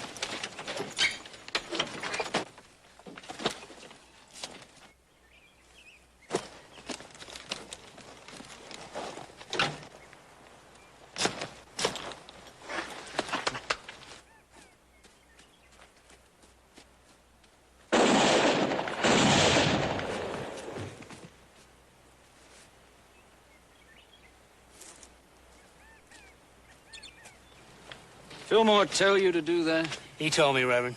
He told me we don't need him anymore. Well, don't try it with me, Testy. I don't surprise so easily. Besides, I'm much faster than you are. Maybe. And one of these days you might just have to prove that, Reverend.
What happened, brother guy? You got a lame horse?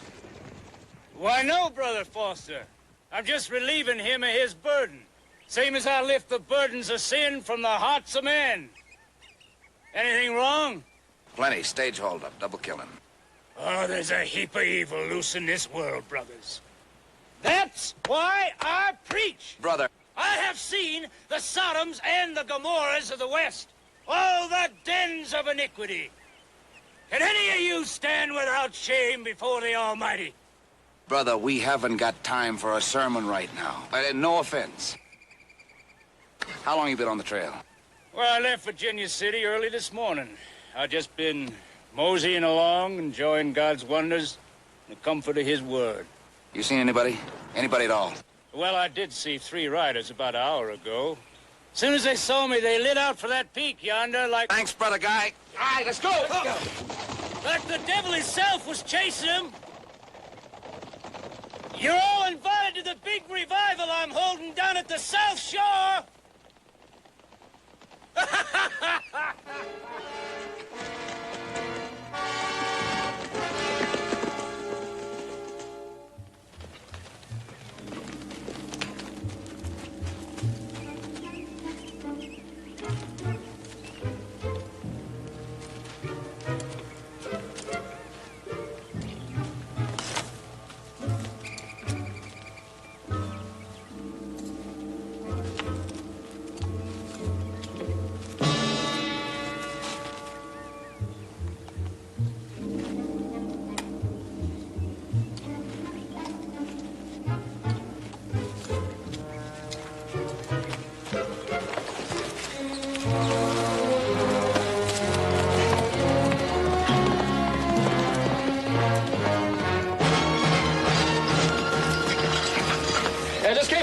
Camp, nobody there.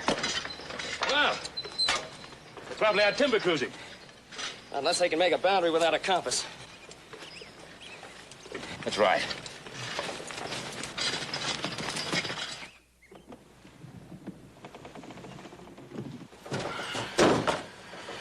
Mr. Fillmore? Wow. Ready to cast off, Captain? We're ready to go in about 5-6 minutes. It'll be a little longer than that.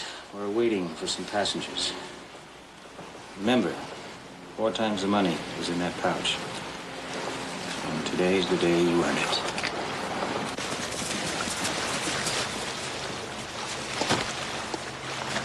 Sorry, folks, we have engine trouble. Everybody ashore.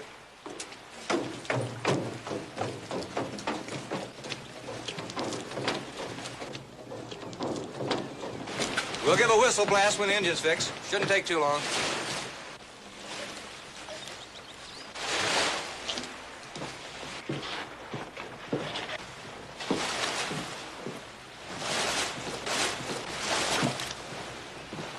Bless you, brothers.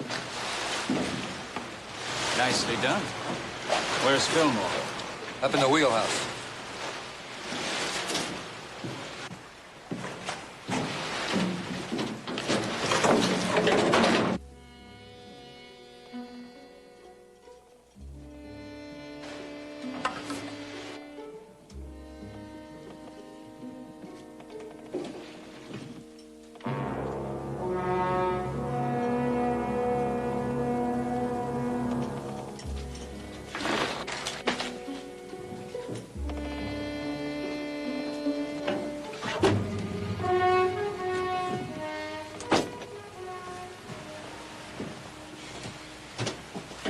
All right, Captain, let's get this tub underway.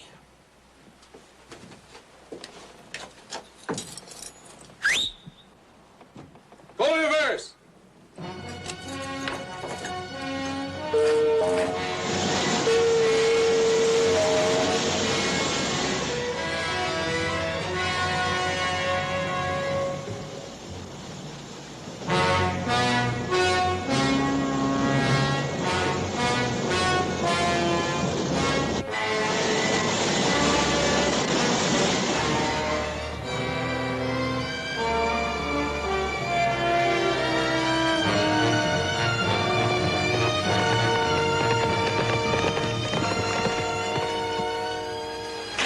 Mr. Cartwright, somebody hijacked the Dixie.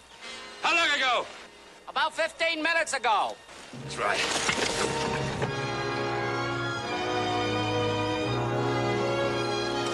I just stole Ben Cartwright's boat. I just think it's about time I knew what was going on. Boy, you just became part of one of the biggest holdups in the history of Nevada. How much?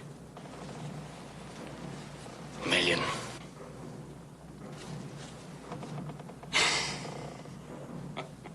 They can run until they drop. They'll never catch us. What do we do when we get to the South Shore? We don't.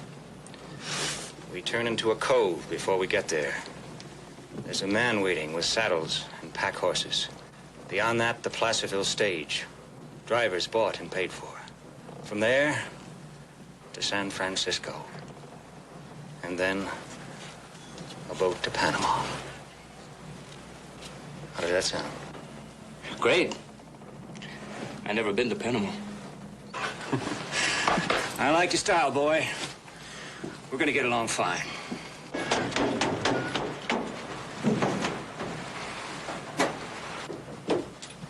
Fillmore, you better come down. Found something you ought to see.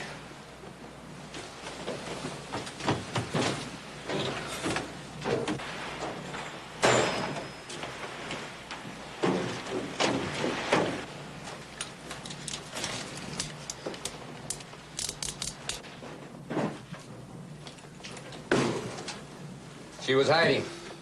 We missed her when we run the others off.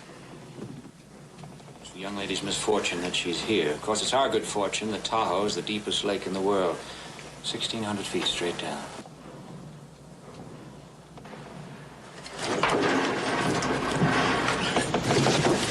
What's that fool doing?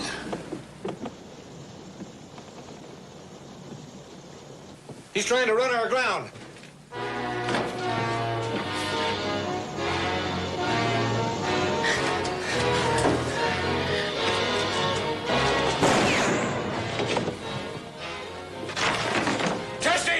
Stop the engine!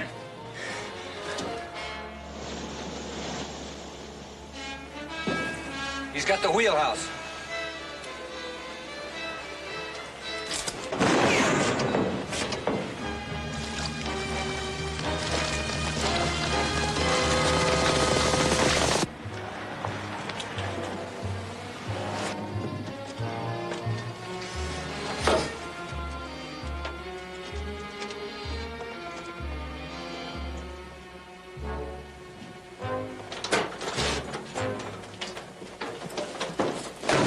Drop the gun, or the girl dies.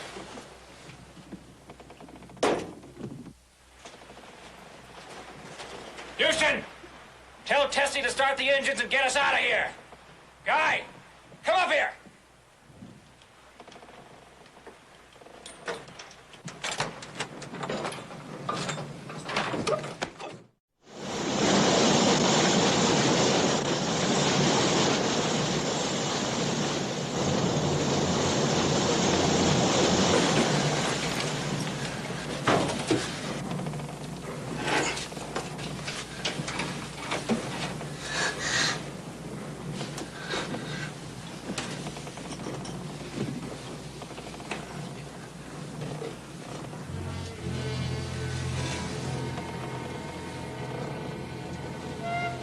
You killed my father. Well, you better be careful of that thing. It may be real. Don't move!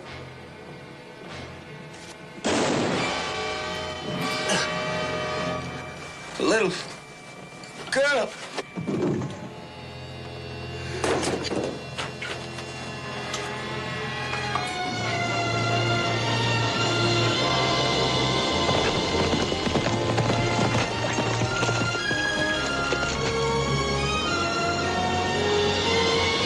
He's turning in.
make a charge at that boat, we're running right into their rifle fire.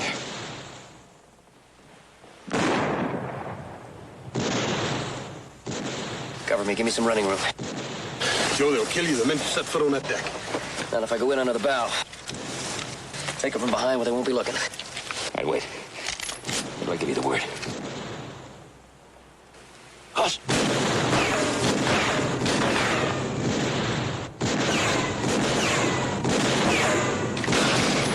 Now.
Yeah, thanks. We got 2 more down below. Get his gun.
All right, mister, drop it. Stand up and drop it.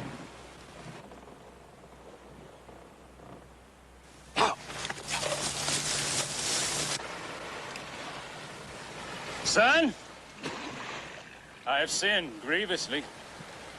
Will you forgive me? Will you be merciful and forgive? Oh, Lord! Help this poor sinner to repent. Lead him back to the paths of righteousness. Now, son, you can't fault a man for trying to save his neck. Now, can you?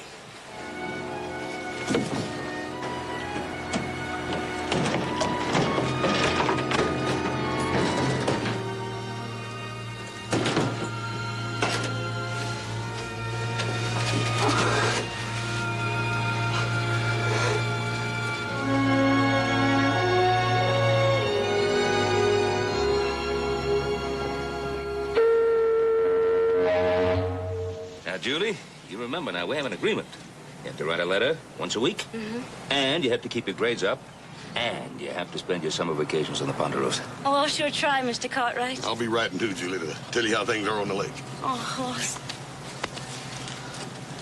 Candy? I'm sorry you're not going to be around to make a sailor out of me. Hey! Come on, all you landlubbers. Get ashore. We're heading for the south end of this lake to meet the stage. Well, that being the case, Candy, if I'm going to make a cowboy out of you again, we better get started. What's the hurry? I got 10 minutes left on my lunch hour. And you got 20 miles to ride to where your work is, so you better start slapping leather. Julie, you have a good trip now. Bye-bye. Bye, Jimmy. Bye. Bye.